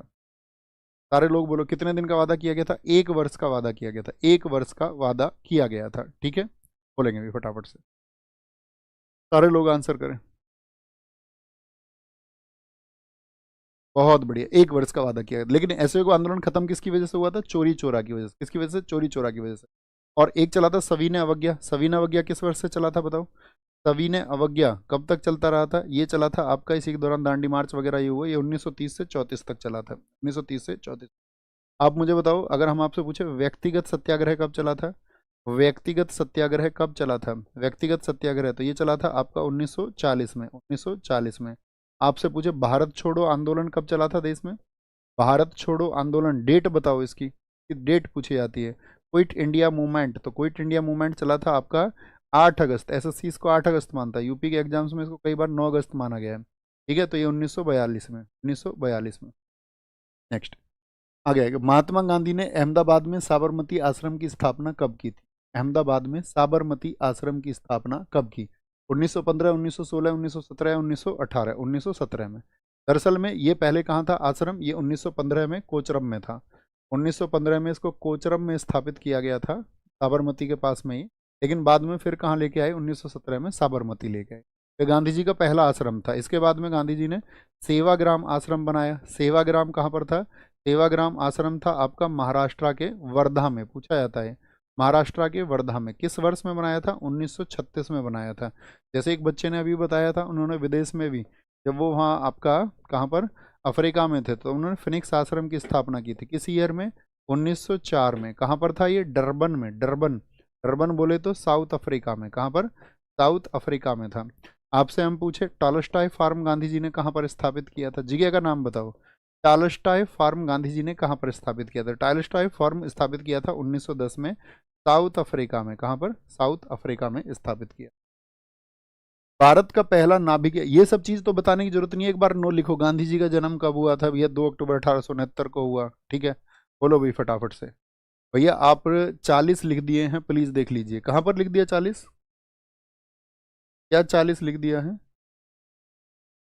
क्या? ओह सॉरी सॉरी सॉरी, वो 4 वर्ष तक चला है, 40 नहीं 4 वर्ष तक चला है। 1930 से 34 तक चला था, ठीक है। इसके बारे में एक दिन क्वेश्चन लेके आएंगे। गोलमेज बीच में इरविन ने बहका लिया था गांधी जी को, तो भैया उधर दूसरे गोलमेज में चल लो। दूसरे गोलमेज में क्या हुआ फिर? शर्तें पूरी नहीं, तो वापस आके सभी ने अवज्ञा आंदोलन को चला दिया गया। ओके, बोलेंगे मैं फटाफट से। बोलो भाई सारे लोग बोलेंगे। भैया 1996 में आपका फोटो आया था ना? नहीं देखो, ऐसा था, पहला है 1 रुपए का फोटो 1969 में। अगर पर्सन ये पूछ ले गांधी जी की श्रृंखला के नोट कब से शुरू हुए, गांधी जी की सीरीज के, तब 1990, तब 1990। ओके, बोलो भारत का पहला नाभिकीय ऊर्जा संयंत्र कहाँ पर स्थापित किया गया था? फर्स्ट, फर्स्ट किया गया था तारापुर में। तारापुर कहाँ पर पड़ता है बताओ? ये आपका महाराष्ट्र में। किसकी हेल्प से किया गया था भारत का पहला न्यूक्लियर पावर प्लांट? तो पहला किया गया था यूएसए की हेल्प से। किसे? यूएसए की हेल्प से। किस ईयर में? 1968-69 में, 1969 में, ठीक है 1960। नरौरा कहाँ पर पड़ता है? नरौरा भैया उत्तर प्रदेश में है, जिला बुलंदशहर में, यूपी के। रावतबाड़ा ये अपने जिले में, अपना जिला है ये, यूपी का बुलंदशहर। बुलंदशहर, यूं तो पूरा भारत अपना है, याद रखना तुम इस बात को, ठीक है। बुलंदशहर में। रावतबाड़ा क्या बोलेंगे? राजस्थान में, राजस्थान, राजस्थान में, राजस्थान में। और आपका कलपक्कम कहाँ पर है? कलपक्का तुम मिलने आना, तमिलनाडु, तुम मिलना, तमिलनाडु में। कलपक्कम कहाँ पर है? तमिलनाडु में। तमिलनाडु का ही सबसे नया है, एक बताओ जो 2013 में बना, सबसे नया नवीनतम वही है कुडनकुलम। ठीक है, बाकी तो आपका निर्माणाधीन है अभी। कुडनकुलम भी कहाँ पर है आपका? तो वो भी तमिलनाडु में है। एक हम आपसे पूछेंगे कैगा, बताओ कहाँ पर है? कैगा, कैगा कहाँ पर स्थित है? तो कैगा कर्नाटका में स्थित है। कहाँ पर? ये सही मिलान को पूछे जाते हैं दोस्त, आपसे पूछेगा काकरापारा कहाँ पर है, बताओ काकरापारा कहाँ पर है? तो काकरापारा आपका गुजरात में है। कहाँ पर है काकरापारा? गुजरात में स्थित है, गुजरात में। ओके। भारत में प्रथम जल विद्युत संयंत्र की स्थापना की गई थी। पहला जो साथी हमारा हाइड्रो इलेक्ट्रिक पावर प्लांट था, पहला हाइड्रो इलेक्ट्रिक पावर प्लांट कहाँ पर स्थापित हुआ था? तो दार्जिलिंग में हुआ था। दार्जिलिंग में, क्या बोलोगे? दार्जिलिंग में हुआ था 1897 में। कब? 1897 में। लेकिन कभी भी पूछे पहली सफल जल विद्युत परियोजना, वो शिव समुद्र में। पहली पहली जो साथी आपका सफल हाइड्रो इलेक्ट्रिक जो साथी, सॉरी पहली सफल, क्या बोलेंगे? पहली सफल जल विद्युत परियोजना, जल विद्युत जल विद्युत परियोजना, जल विद्युत परियोजना, पहली जो साथी हमारी सक्सेसफुल हाइड्रो इलेक्ट्रिक स्कीम हुई थी, तो वो आपका शिव समुद्रम है। कभी भी पूछा है किस वर्ष में सफल हुई थी? 1902 में हुई थी, 1902 में। शिव समुद्रम किस नदी पर है भैया? शिव समुद्रम कावेरी रिवर पर है, हमेशा याद रख लेना, कावेरी नदी पर है। कहाँ पर? कावेरी नदी पर है। कहाँ पर है आपका? किस जिले, आपके राज्य में? कर्नाटका में है। कहाँ पर है? कर्नाटका में स्थित है। जैसे हम आपसे कुछ जल विद्युत परियोजनाएं पूछेंगे, कौन सी कहाँ पर है? कोयना बताओ कहाँ पर है? कोयना, कोयना जल विद्युत परियोजना कहाँ पर है? कोयना, तो ये आपका, आप कहेंगे भैया आपने भी बताया था हमको 2 दिन पहले ही, महाराष्ट्र में। खोपोली कहाँ पर है? खोपोली जो साथी आपका हाइड्रो इलेक्ट्रिक स्कीम है, ये भी आपका कहाँ पर है? महाराष्ट्र में। नाथपा झाकरी बताओ आप हमें कहाँ पर है? किस रिवर पर है ये भी बताना नाथपा झाकरी को। तो नाथपा झाकरी है आपका सतलुज रिवर पर। किस पर है? सतलज रिवर पर है दोस्त। और कहाँ पर है आपका? हिमाचल प्रदेश में, हिमाचल प्रदेश में। और तवा कहाँ पर बताई थी हमने? तवा नदी पर ही आपका एमपी में। पांचेत बताओ, पांचेत जो साथी जल विद्युत परियोजना वो कहाँ पर है? क्या बोलेंगे? पांचेत है आपका, पांचेत हिल भी बोलते हैं इसको, तो ये झारखंड में है। कहाँ पर है? झारखंड में। ये सभी क्या है हमारे? हाइड्रो हाइड्रो इलेक्ट्रिक स्कीम्स बोलते हैं इनको, यानी कि जल विद्युत परियोजनाएं हैं। बोकारो इस्पात संयंत्र का निर्माण किसके सहयोग से किया गया था? आप सबको पता होना चाहिए, हमारे यहाँ पर भारी उद्योग को साथी किस पंचवर्षीय योजना में प्रायोरिटी दी गई थी? पहले तो ये बताओ, कौन से 5 ईयर प्लान में इनको जोड़ दिया गया था? तो आप कहेंगे भैया बोकारो को किसकी हेल्प से? रूस की हेल्प से, रूस की हेल्प से। ठीक है, और रूस की हेल्प से इसको किस ईयर में बताएं फटाफट से? तो आप कहेंगे बोकारो को भैया 1964 में। ठीक है, कहाँ पर? झारखंड में। कहाँ पर? झारखंड में, झारखंड में स्थापित किया गया था। और 1964 में कौन सी पंचवर्षीय योजना चल रही थी? तो ये थर्ड 5 ईयर प्लान था, थर्ड 5 ईयर प्लान था, थर्ड 5 ईयर प्लान।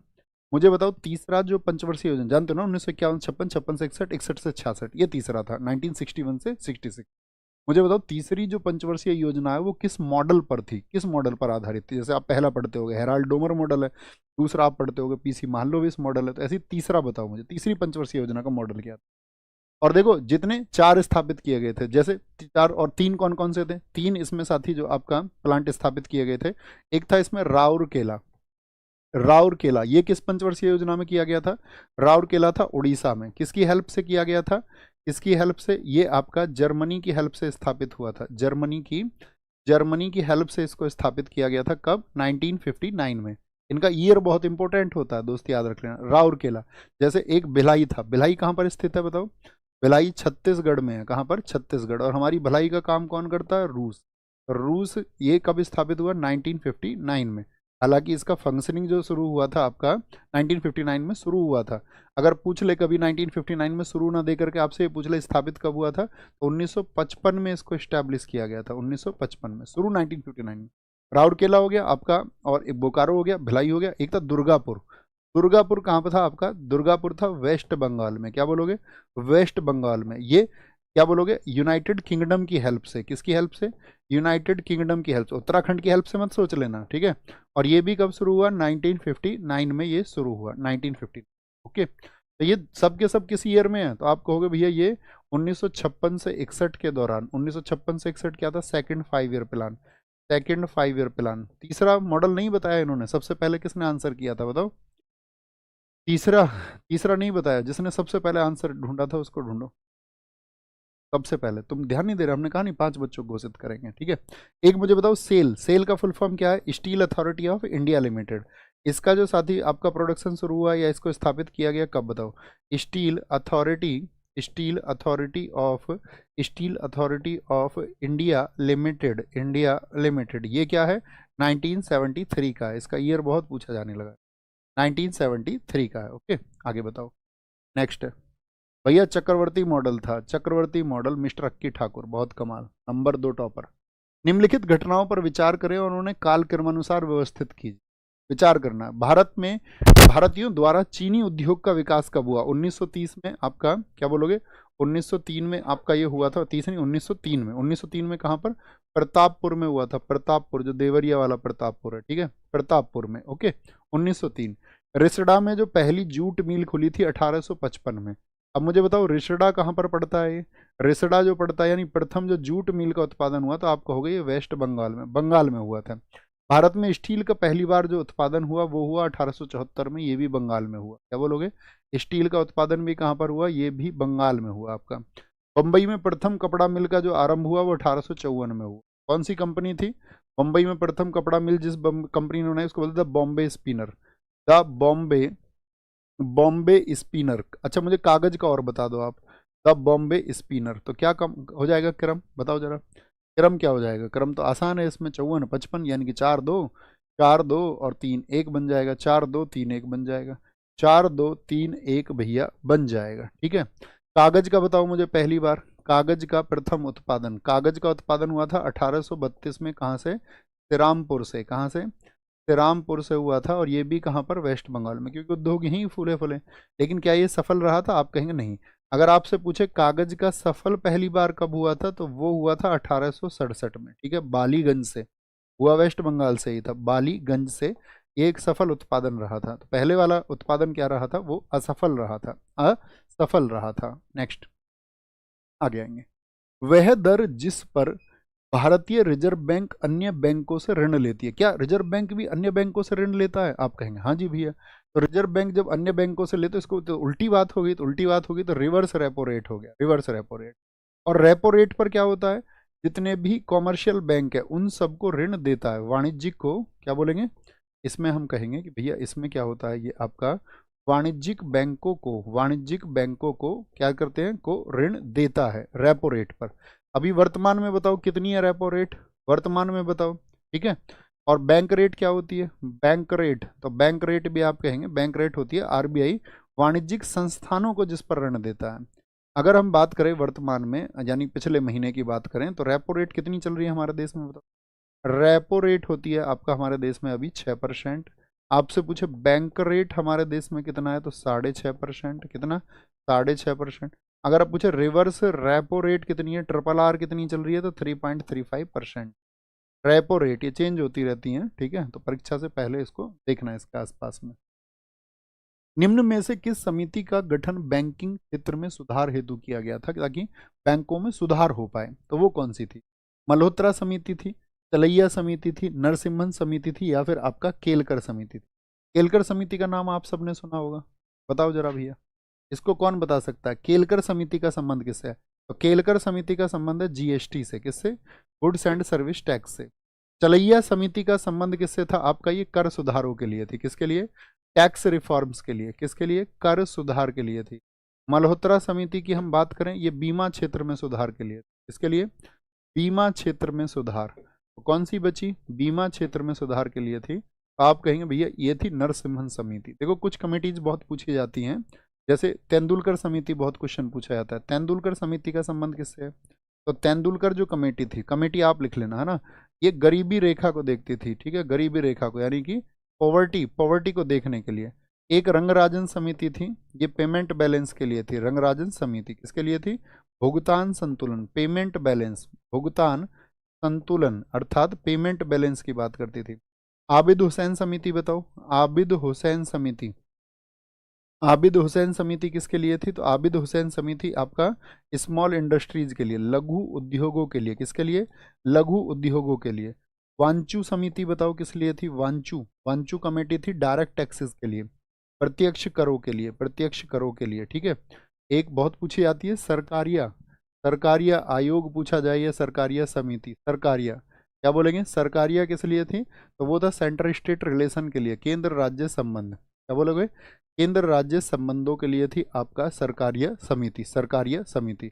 एक वर्थ कमेटी थी, एक वर्थ कमेटी क्यों जानी जाती है बताओ देश में, एक वर्थ कमेटी जानी जाती है, रेलवे बजट और आम बजट इसने अलग अलग कर दिए थे, रेलवे बजट और आम बजट, और आम बजट को क्या कर दिया था, आम बजट को सेपरेट कर दिया था, आम बजट को अलग करने के लिए, ठीक है, बजट एंड रेलवे बजट को अलग कर दिया गया। अच्छा, अगर हम पूछे ये दोनों आपका रेलवे बजट और आम बजट एक किससे हुए थे, तो वो है फिर आपका विवेक समिति, जिसको हम बोलते हैं विवेक देवराय समिति, विवेक देवराय। इसने क्या कर दिया था, रेलवे बजट और आम बजट को ऐसे लिख लेना, रेलवे प्लस प्लस जो आपका बजट आता है उसको एक कर दिया था कि भाई एक साथ आएंगे, रेलवे और बजट को एक कर दिया था, ओके। रेखी समिति किस लिए थी, रेखी कमेटी, रेखी समिति थी आपका इनडायरेक्ट टैक्सेस के लिए, इनडायरेक्ट टैक्सेस। अच्छा, जीएसटी कैसा टैक्स है, डायरेक्ट है कि इनडायरेक्ट है, तो आप कहोगे भैया वो भी एक इनडायरेक्ट टैक्स है, कैसा है, जीएसटी कैसा टैक्स है, तो वो इनडायरेक्ट टैक्स है, कैसा, इनडायरेक्ट टैक्स है, ओके। रेखी समिति बहुत इंपॉर्टेंट है। अमृत का पूर्ण रूप क्या है, अमृत किसको बोलते हैं, अमृत योजना शुरू हुई थी हमारे देश में 2015 में, क्या बोलोगे, आपका जून 2015 की योजना है, और इसमें लक्ष्य रखा गया था शहरों में जो सीवेज जल होता है या शहरों में जो वाटर सप्लाई होती है, वाटर सप्लाई को अच्छा रखने के लिए, तो क्या बोलेंगे, Atal mission for rejuvenation and urban transformation, एकदम से ठीक है, अटल मोड नहीं होगा, अटल मिशन होगा, अटल मिशन होगा। एक हृदय योजना चलाई गई थी, हृदय, हृदय का पूरा नाम लिखो भैया एक बार, या कुछ लिखो, एच किस लिए स्टैंड करता है, आर क्या होता है, आई क्या है इसमें, डी क्या है, ए क्या, एक अक्षर लिखना आपको इसमें से। एच फोर है हेरिटेज, एच फोर है हेरिटेज, हेरिटेज यानी कि हेरिटेज सिटी डेवलपमेंट, क्या बोलोगे, एच आर आई मतलब हेरिटेज हो गया, फिर सिटी डेवलपमेंट हो गया, डेवलपमेंट हो गया, डेवलपमेंट एंड ए फोर होता है इसमें ऑगमेंटेशन, क्या बोलोगे, एंड ऑगमेंटेशन, ऑगमेंटेशन, ऑगमेंटेशन योजना, ये थी आपकी योजना। ये कब शुरू हुई थी, हृदय भी 2015 में, ठीक है, ताकि देश में जितनी भी आपका जो समृद्ध और सांस्कृतिक विरासत है, सांस्कृतिक विरासत का मतलब क्या है, आपका जितना भी कल्चरल हेरिटेज है, तो उस कल्चरल हेरिटेज को सिक्योर रखने के लिए, तो पूछे हृदय योजना क्यों चली, तो समृद्ध जितने भी सांस्कृतिक विरासत थी, समृद्ध, सॉरी ये ऐसे लिख लो ना आप आसान से शब्दों में, सांस्कृतिक विरासत को संरक्षण देना था, सांस्कृतिक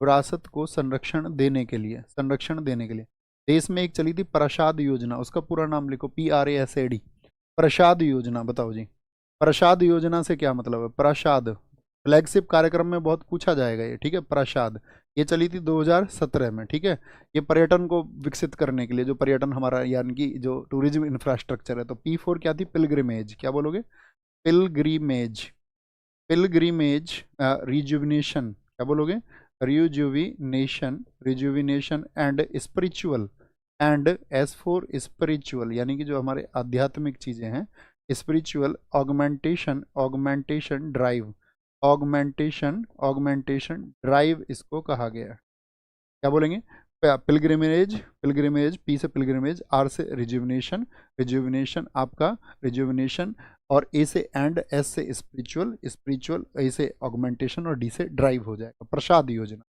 तो किस लिए चलिए लिख लेना, पर्यटन, पर्यटन के इंफ्रास्ट्रक्चर को मजबूत करने के लिए चली है, ठीक है, बोलेंगे अभी फटाफट से, बोलो भाई फटाफट से, बहुत बढ़िया, आगे आएंगे, क्या बोलोगे, उपभोक्ता अधिकारों से संबंधित कोपरा का क्या पूर्ण रूप क्या है, कोपरा क्या होता है, कोपरा क्या होता है, बोलो, आर ए कंज्यूमर, सीओ से कंज्यूमर, PR से प्रोटेक्शन और ए से एक्ट, कंज्यूमर प्रोटेक्शन एक्ट होता है ये, कंज्यूमर प्रोटेक्शन एक्ट किस ईयर में आया था, कंज्यूमर प्रोटेक्शन एक्ट, तो आप कहोगे कंज्यूमर उपभोक्ता के अधिकारों को संरक्षित करने के लिए 1986 में आया था, कब आया था, 1986 में हुआ, लेकिन कभी भी पूछ ले इसमें प्रतिस्थापन कब से हुआ, अभी रिफॉर्म्स हुए इसमें, तो इसकी जगह क्या हुआ, प्रतिस्थापन 2019 में हो गया, इसका कब हो गया, 2019 में इसको प्रतिस्थापित कर दिया गया है। इसी का स्लोगन है, साथ ही आपका पूछा जाता किस एक्ट का स्लोगन है, जागो ग्राहक जागो, क्या स्लोगन है इसका, जागो, जागो ग्राहक जागो, सुना है तुमने ये, यस और नो, जागो ग्राहक जागो, ठीक है, अक्सर रेडियो वगैरह पे सुना होगा। एक हमारे देश में चलता है एग मार्क एक्ट, बताओ एग मार्क एक्ट किस लिए होता है? एग मार्क एक्ट होता है 1937 का है। ये खाने के उत्पादों पर होता है, जितने भी खाने के उत्पाद हैं हमारे, खाने के उत्पाद हैं आपका, ठीक है, खाने के उत्पाद हैं। ट्रेडमार्क एक्ट ये कब आया था? ट्रेडमार्क आपने देखा होगा कि भाई आपको कोई बिजनेस कर रहे हैं तो उसके लिए आपको ट्रेडमार्क लेना पड़ेगा। ये 1999 का है। ये क्या है? ये जितनी भी गुड्स एंड सर्विसेज हैं, वस्तु और सेवा की पहचान और कौन सी इस चीज़ के उपयोग के लिए, पहचान और उसका उपयोग, यानी कि उसको साथ ही आपका कैटेगराइज करने के लिए ट्रेडमार्क एक्ट आया। अच्छा, ट्रेडमार्क एक्ट इसमें संशोधन कब हुआ आपसे पूछ ले? ट्रेडमार्क एक्ट में संशोधन कब हुआ? 2016 में हुआ। कब हुआ? 2016 में हुआ। हमारे देश में एक आईएसआई मार्का चलता है, नहीं चलता? आप कहेंगे हाँ जी भैया। आईएसआई किस लिए होता है? औद्योगिक उत्पादों के लिए, जितने भी इंडस्ट्रियल प्रोडक्ट्स हैं, जितने भी इंडस्ट्रियल प्रोडक्ट्स हैं औद्योगिक उत्पादों के लिए होता है। आईएसआई का पूरा नाम लिखो तो क्या होता है? Indian standard institution. क्या होता है आईएसआई का पूरा नाम? आईएसआई का नाम क्या होता है? इंडियन स्टैंडर्ड इंस्टीट्यूशन होता है, इंस्टीट्यूशन होता है। बहुत बढ़िया, एबीसी ने लिखा है 15 मार्च को उपभोक्ता अधिकार दिवस मनाया जाता है। हाँ जी, 1 की माचिस 5 में दे दी तो उपभोक्ता के अधिकारों का हनन हो गया। बहुत बढ़िया। तो नायक बैच पॉलिटी यूपीएसआई के लिए पर्याप्त है? हाँ जी पर्याप्त है साथी, लेकिन आप उसमें क्या करना, आपका पीवाईक्यू जरूर लगा लेना, पिछले जो भी बाकी एग्जाम्स के भी है ना, पीवाईक्यू जरूर लगाना यूपीएसआई वाले। ओके, कोपरा। नेक्स्ट है, घर्षण बल द्वारा किया गया कार्य होता है। घर्षण बल, जैसे आप चल रहे हो, आप क्यों चल पा रहे हैं, या मैं इस पेन से क्यों लिख पा रहा हूँ, तो फ्रैक्शन की वजह से लिख पा रहा हूँ, ठीक है। तो फ्रैक्शन की वजह, फ्रिक्शन नहीं होता तो लिख नहीं पाते, तो क्योंकि वो विपरीत काम करता है इसके, क्या करता है? हमेशा ऋणात्मक काम करता है, हमेशा ऋणात्मक, ठीक है। क्या बोलेंगे? हमेशा ऋणात्मक काम करता है। अच्छा मुझे बताओ, जितना जो घर्षण बल होता है, फ्रिक्शन फोर्स होता है, घर्षण बल, वो कितनी प्रकार का होता है? प्राइमरी तो वो 2 प्रकार का होता है। एक तो उसमें होता है स्थैतिक, अर्थात आपका स्थैतिक को क्या बोलते हैं? स्टैटिक हो गया आपका, स्टैटिक हो गया, स्थितिक बोल दो इसको, ठीक है। और एक होता है आपका गतिज अर्थात डायनेमिक होता है। क्या होता है? गतिज अर्थात डायनेमिक। स्थापित का क्या मतलब है? जो रखी चीज पर हो आपका, जैसे कि आप किसी संदूक को खिसका के ले जा रहे हैं, चौकोर चीज। इसी में दोस्त आपका, आप सरपी भी जानते होगे, सरपी, सरपी बोलते हैं ना, स्लाइडिंग, स्लाइडिंग, ठीक है, सरपी होता है। और फिर इसी में क्या होता है आपका? वो लोटनिक होता है, लोटनिक, लोटनिक बोले तो रोलिंग फ्रिक्शन। ये स्लाइडिंग फ्रिक्शन, ये रोलिंग फ्रिक्शन, और ये आपका स्टैटिक फ्रिक्शन। सबसे ज़्यादा वैल्यू किसकी होती है बताओ? नंबर दे देते हैं, 1 2 3। वैल्यू सबसे ज़्यादा किसकी होती है? पावरफुल कौन सा होता है? स्टैटिक होगा आपका, स्लाइडिंग होगा, या फिर आपका रोलिंग होगा, या फिर रोलिंग होता है? बताओ सबसे ज़्यादा। भाई चीज़ जिस पे घर्षण ज़्यादा लगेगा तो उस चीज़ को उतना विरोध करना पड़ेगा। आप भरी संदूक खींचने लग जाओ तो ज़्यादा लगेगा, लेकिन कोई गोल चीज़ है तो बॉल पे आपको कम जोर लगाना पड़ेगा। तो सबसे ज़्यादा किस में पावर होती है? वो आपका स्टैटिक फ्रिक्शन में होती है। किस में? स्टैटिक फ्रिक्शन में होती है। निम्न में से कौन सा नियम यह बताता है कि गैस का आयतन गैस के दाब के व्युत्क्रमानुपाती होता है? गैस का जो आयतन है, यानी कि वॉल्यूम ऑफ गैस है, वो आपका क्या बोलेंगे? प्रेशर ऑफ गैस के क्या होगा? इन्वर्सली प्रोपोर्शनल होगा। तो ये बॉयल का नियम बताता है, ये लुसाक का नियम बताता है, या फिर चार्ल्स लॉ बताता है, या आवोगाड्रो? आवोगाड्रो तो हम आपको बता चुके हैं। आप कहोगे ये बताता है भैया आपको बॉयल का नियम। चार्ल्स का नियम क्या बताता है? स्थिर दाब पर गैस का जो आयतन होता है, स्थिर दाब पर गैस का आयतन यानी कि volume of gas on a constant pressure is proportional to the absolute temperature. अर्थात स्थिर दाब पर गैस का जो आयतन होता है वो परम ताप के अनुक्रमानुपाती होता है। स्थिर दाब पर बोलेंगे, स्थिर दाब पर गैस का जो आयतन होगा वो आपका दोस्त परम ताप के अनुक्रमानुपाती होगा। ये चार्ल्स का नियम कहता है। अगर बॉयल के नियम की बात करें हम, तो बॉयल का नियम क्या बताता है आपको? या एक चीज और, बॉयल का नियम तो हमने आपको बताई दिया, गैस का आयतन गैस के दबाव के व्युत्क्रमानुपाती होगा। यहाँ पर क्या होगा? स्थिर दाब पर आयतन ताप के अनुक्रमानुपाती। तो वहां पर प्रेशर की बात और यहाँ पर टेम्परेचर की बात है, ठीक है। तो टेम्परेचर की बात जिसमें आ रही है वो कौन है? टेम्परेचर। तो टेम्परेचर पे आदमी की चाल बढ़ जाती है, ऐसे याद रखना। ताप के अनुक्रमानुपाती बताया गया, चाल बढ़ जाती है, चाल, ठीक है। चाल बढ़े, वहां पे क्या बताया गया? दौल। क्या बताओगे? दाब। दाब से क्या बोलेंगे? दाब में आदमी बाय करके चला जाता है। आप किसी के ऊपर प्रेशर मत बनाना। दाब में व्यक्ति क्या करके चला जाएगा? आपको बाय बाय कर जाएगा। आप किसी की जिंदगी में ज्यादा प्रेशराइज करोगे उसको। बोलो जी। जिस तापमान पर जिस जिस तापमान पर जिस तापमान पर किसी गैस का आयतन शून्य हो जाए, किसी किसी गैस का आयतन क्या हो जाए? शून्य हो जाए, ठीक है। Eight which temperature the volume of gas will be zero. किसी गैस का आयतन शून्य हो जाए, शून्य हो जाए, उसी को क्या बोलते हैं? उसी को बोलते हैं जीरो एब्सोल्यूट टेम्परेचर, परम शून्य ताप, परम शून्य ताप। इसी के लिए इक्वेशन है आदर्श गैस की समीकरण का इक्वेशन क्या होता है? जो भी हमारी आदर्श गैस होती है उसका साथ ही आदर्श गैस का जो समीकरण होता है वो क्या होता है बताओ? आदर्श गैस का समीकरण निकल के आता है, यहाँ से आप सब पढ़ते होंगे, पीवी बराबर एनआरटी होता है। क्या होता है? पीवी बराबर एनआरटी होता है। या पीवी पीवी जो साथी बॉयल के नियम में क्या होता है? पीवी इक्वल्स टू कांस्टेंट होता है, यानी कि पीवी बराबर स्थिरांक होता है। क्या होता है? स्थिरांक होता है, स्थिरांक होता है। स्तनधारियों से संबंधित इनमें से कौन सा कथन है जो गलत है? सामान्यतः स्तनधारियों के बाल होते हैं। हाँ जी, स्तनधारियों के बाल होते हैं, बिल्कुल होते हैं। तो मैं आपका बच्चों को दूध पिलाने के लिए इनमें स्तन ग्रंथियां होती हैं। हाँ जी, स्तनधारी हैं तो स्तन ग्रंथियां होंगी। इनके हृदय में 3 प्रकोष्ठ होते हैं, ये पूछा गया? नहीं भैया, इनके हृदय में स्तनधारियों के होते हैं 4 प्रकोष्ठ। कितने होते हैं? 4 चैम्बर होते हैं। मनुष्य यार स्तनधारी है, याद रख लो। कुछ स्तनधारी अंडे देते हैं, हाँ अंडे देते हैं। कौन कौन है? जैसे प्लेटिपस है, एकेडना है। प्लेटिपस स्तनधारी क्या बोलेगा?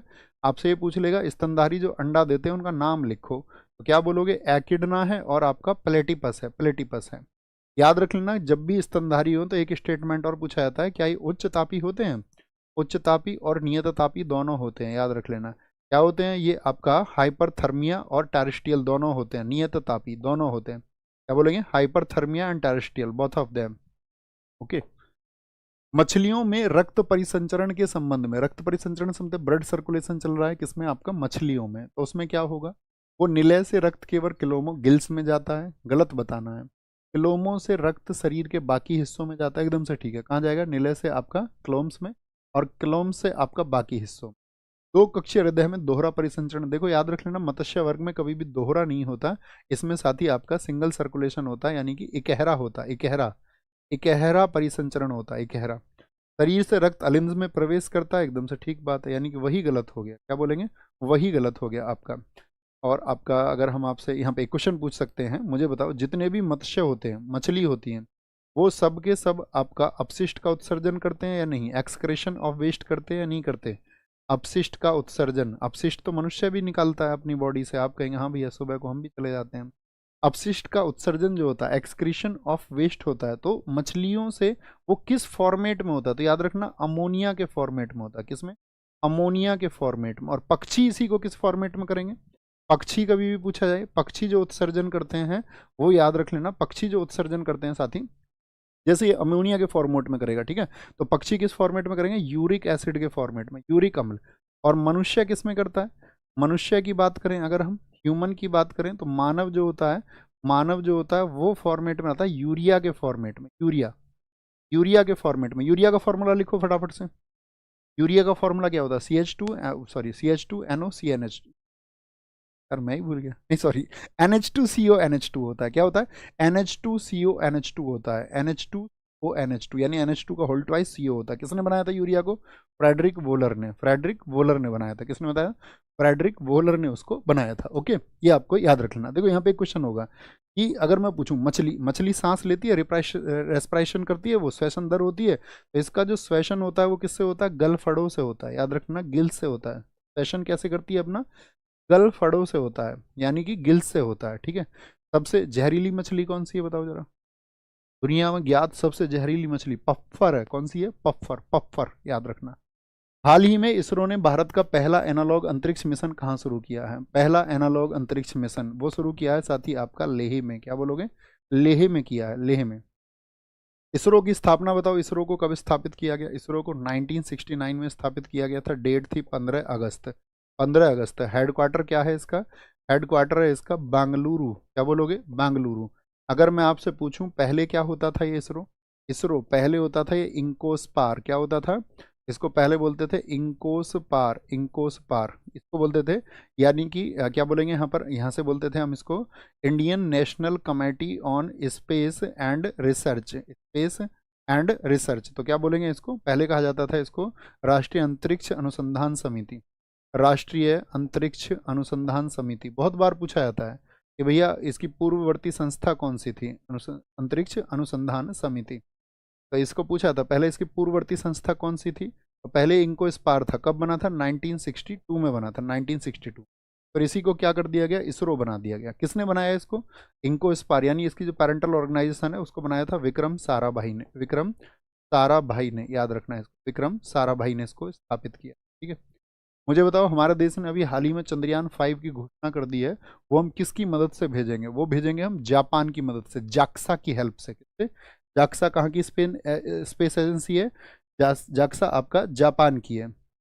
अभी याद रख लेना दोस्त, एक तो इसरो ने अभी हाल ही में क्या किया है, प्रोबा 3 मिशन को भेजा है। किसको, प्रोबा 3 मिशन किसने भेजा है, ये आपका इसरो ने भेजा है आपसे। जैसे आपसे पूछ ले, हमारा एक आदित्य L मिशन था, आदित्य L मिशन किसके लिए बनाया गया था अध्ययन के लिए, बताओ। आदित्य L मिशन किसके लिए था, ये सूर्य के लिए बनाया गया था हमारे देश में। किसके लिए, सूर्य के अध्ययन के लिए बनाया गया था, और इसको लेके गया था PSLV XL-C57, इसको लेके गया था PSLV XL-67। ये रॉकेट का नाम है, रॉकेट का, यानी किससे उसको लॉन्च किया गया। PSLV का फुल फॉर्म जानते हो, PSLV का फुल फॉर्म लिखो जो नहीं जानता, पोलर सैटेलाइट लॉन्च व्हीकल। ऐसे इसमें GSLV पूछा जाता है, GSLV क्या होता है, जियो स्टेशनरी सैटेलाइट लॉन्च व्हीकल। इसमें SLV भी पूछा है, ASLV भी पूछा जाता है, ऑगमेंटेड सैटेलाइट लॉन्च व्हीकल होता है, ऑगमेंटेड। देखो दोस्त, हमें इस बार भी आपका फ्राइडे आपका क्लास नहीं होगा, फ्राइडे आपका क्लास नहीं होगा। एक बार थम्स अप कर दो, सबके पास ये मैसेज रहेगा, कल होगा, फ्राइडे नहीं होगा, फ्राइडे नहीं होगा। ठीक है, क्योंकि अपनी आंखों में फिर से वही दिक्कत है, तो उसने कहा उसको रेस्ट में मेंटेन करो, आपको दिख भी रहा होगा, है ना। वो स्क्रीन की वजह से बहुत इफेक्ट पड़ता है, उसमें बहुत दर्द होता है, तो अभी भयंकर दर्द है, चश्मा उसका इलाज है नहीं। इसरो ने भारत का पहला एनालॉग कुछ ढूंढेंगे इसके लिए, इस कलर को किया था, इसीलिए मैंने कहा था कि ये कलर है ना, ये दिक्कत नहीं करेगा, लेकिन ये करता है। हाल ही में किस भारतीय खिलाड़ी ने विश्व एथलेटिक कॉन्टिनेंटल टूर में पुरुषों की 5000 मीटर दौड़ में स्वर्ण पदक जीता।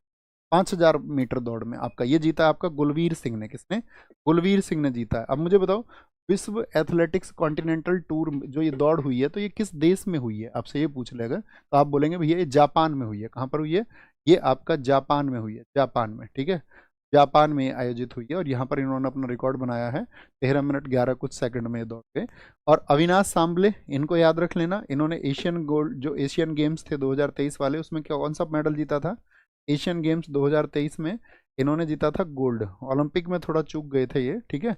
एशियन गेम्स 2023 किस देश में हुए थे, चीन में हुए थे, चीन में। और कौन से पार्ट में खेलते हैं आपका अविनाश सांबले, तो 3000 मीटर स्टीपल चेज में, क्या बोलोगे, 3000 मीटर स्टीपल चेज में ये खेलते हैं आपका। ठीक है, नेक्स्ट है 25वें हॉर्नबिल महोत्सव के लिए किस देश को सहयोगी देशों के रूप में चुना गया है, किस देश को, बताओ जी। हॉर्नबिल, हॉर्नबिल कहाँ पर होता है, हॉर्नबिल, तो किसको चुना गया है, अभी वेल्स को चुना गया। देखो हॉर्नबिल से याद रख लेना, हॉर्नबिल की जो शुरुआत हुई थी वो हुई थी सन 2000 से। कब से हुई थी, सन 2000 से हुई थी। और प्रत्येक वर्ष ये कब से कब तक मनाया जाता है, 1 से लेकर के 10 दिसंबर तक, 1 से 10 दिसंबर, यानी कितने दिन हो गए टोटल, 1 से 10 दिसंबर तक मनाया जाता है। क्यों जी 1 दिसंबर ही क्यों, क्योंकि 1 दिसंबर जो है ना, ये नागालैंड का स्थापना दिवस है। हॉर्नबिल कहाँ पर बनता है, ये नागालैंड में बनता है, तो ये नागालैंड का स्थापना दिवस है। तो क्या नागालैंड की स्थापना सन 2000 में हुई थी, नहीं, नागालैंड तो स्थापित हो गया था 1963 में, लेकिन 2000 से इसको मनाया जाना शुरू। ठीक है, और हॉर्नबिल को हम बोलते हैं दक्षेस पक्षी, किस पक्षी की याद में, दक्षेस पक्षी की याद में। अब बच्चों मैं आपसे एक क्वेश्चन और पूछूं, मुझे बताओ नागालैंड के अलावा और कौन सा राज्य है जो हॉर्नबिल को मनाता है, नागालैंड के अलावा है, ठीक है, नागालैंड के अलावा और कौन सा राज्य है जो उसको मनाता है। देखो नागालैंड को हम हमेशा बताते थे आपको, नाग, नाग के लिए भाई आप नाग, आप जा रहे थे किसी बाइक वगैरह पर, आपने हॉर्न बजा दिया, एकदम बिल से आ गया नाग, हॉर्न, हॉर्न बिल, बिल से बजा दिया आपने, आके आ गया नाग, आ गया। त्रिपुरा भैया, त्रिपुरा, त्रिपुरा वाले सारे ठीक है, त्रिपुरा वाले सारे ठीक है, अरुणाचल वाले अपने पास से ऐसे ही लिख दे रहे हैं, ऐसे ही लिख दे रहे हैं, ठीक है। त्रिपुरा मनाता है इसके अलावा। नागालैंड, तो नागालैंड के अन्य त्योहार बताओ हमको क्या है, तो नागालैंड, नाग, नाग हॉर्न बजते ही बिल से बाहर आ गया, बाहर आ गया। यहाँ पे एक फेस्टिवल होता है मो आंसू, मो तो भाई आंसू आ गए एकदम से, आंसू आ गए, ठीक है, लड़की बोली मो तो आंसू आ गए एकदम से। 3 दिन के लिए मनाया जाता है, क्योंकि भाई सामने लड़की तो रोने लग जाएगी ना, एकदम से सामने आ जाए तो सी क्राई, उसकी स्कूटी थी, हॉर्न बज गया उसको, एक तो स्कूटी उल्टी सीधी चलाती है, सैक्रे नहीं, सी क्राई, सी क्राई करने लग गई, सी क्राई। तो सैक्रे नहीं भी कहाँ का है, वो भी आपका 10 डेज का ही एक फेस्टिवल है। सी क्राई करने लगी, अरे कोई नाग से मुझको बचाओ, एकदम एक लड़का आता हीरो बन के बोलता मैंने तुमको यम से बचा लिया, यम से, ठीक है। और नहीं तो अभी जो नाग था ना वो आके आके लेग पे खा जाता, तुम्हारी लेग पे खा जाता, ठीक है, लेग पे खा जाता, ठीक है। बुसु दीमा, क्या बोलोगे, बुसु दीमा। और अब बोला उसने तुलुनी, तुलुनी फेस्टिवल, यानी अब हमारी तुलना तुम खराब लड़कों मत करना, वी आर द हीरो, ठीक है। तुमको स्कूटी चलानी नहीं आती, लड़की की स्कूटी तुमने देखी होगी कैसी चलाती है वो सब जानते हो उस बारे में, कुछ बताना भी बेकार है। तो क्या बोलेंगे, ये आपका हॉर्नबिल फेस्टिवल है और ये आपका होमवर्क है। हॉर्नबिल भारत के किन दो राज्यों का राजकीय पक्षी है, राजकीय पक्षी है। आंसर लिखते रहें, आगे बढ़ते रहें, अपनी मेहनत को जारी करते रहें, ठीक है। देखो जो भी आपका स्ट्रेटजी है, स्ट्रेटजी, स्ट्रेटजी का मतलब ये है जीएस में बेहतरीन स्कोर करना है तो दोस्त सिर्फ और सिर्फ एक तरीका है कि अपने आप को डेली, एक तो जो घंटे आप रिजर्व कर रखे होंगे आपने, 2 घंटे या 2.5 घंटे या 3 घंटे, जो भी आप जीएस पढ़ते हो, 3.5 घंटे, भाई आपका अगर कोई पार्ट स्ट्रांग है तो उसको थोड़ा कम समय दे दो, जो कमजोर है उसको थोड़ा ज़्यादा दे दे, वो बैलेंस आपको बनाना पड़ेगा। तो अपने टाइम टेबल में सुबह डेली खुद को टारगेट दें कि भाई ये मुझे सेट लगाना है, इसका रिवीजन करना है 15 मिनट में। और आपका इसके अलावा जो मेरे पास 1 घंटा बचा, 1 घंटे में उसके लिए आप ये सोच लो कि आप अपने आप को 5 टॉपिक दे दो डेली, ठीक है। 5 टॉपिक दे दो, या तो ये दे दो भी इनिशियल स्टेज से एक एक टॉपिक पढ़ता चलूंगा शुरुआत से इस सब्जेक्ट का, जिसको मैं रिवाइज करता चलूँ। तो ऐसे क्या है, डेली डेली 5-5 6-6 टॉपिक आपके थ्योरी के भी आपको रिवाइज करने हैं, एक बार थम्सअप करो जी हाँ। यानी कि आपका एक दिन जैसे 5 ईयर प्लान आपने किसी दिन पढ़ लिया, ठीक है। कोई बड़ा टॉपिक है तो वो 2-3 दिन में भी पढ़ लो, कोई दिक्कत नहीं है। सेंसस है, बड़ा टॉपिक है, उसको 2-3 दिन में पढ़ लो। आपका ट्रिब्यूटरीज है, भारत की आपका नदियाँ हैं, उनको पढ़ लो एक दिन। भारत का आपका जोग्राफिकल कंडीशन है, तो जब आप अच्छे से अगर पढ़ चुके हैं तो थ्योरी में रिवाइज बहुत जल्दी हो जाता है ना। और उसके बाद में मैक्सिमम प्रैक्टिस, मैक्सिमम प्रैक्टिस। और जब कहीं आपको लगे यार इसमें तो ये फैक्ट्री बन सकता है, तो थोड़ी सी रिसर्च भी कर लिया करो, 10-20-50 मिनट आपका, है ना। और ऐसे ही पढ़ते रहे और उसका आपका, भैया क्वेश्चन नंबर 27 देख लो एक बार। 27 में क्या हो गया भाई साहब, 27 में क्या हो गया बताओ फटाफट से, क्या हो गया 27 में। मछलियों के रक्त परिसंचरण के संबंध में गलत कथन पहचाने, क्या हुआ बताओ।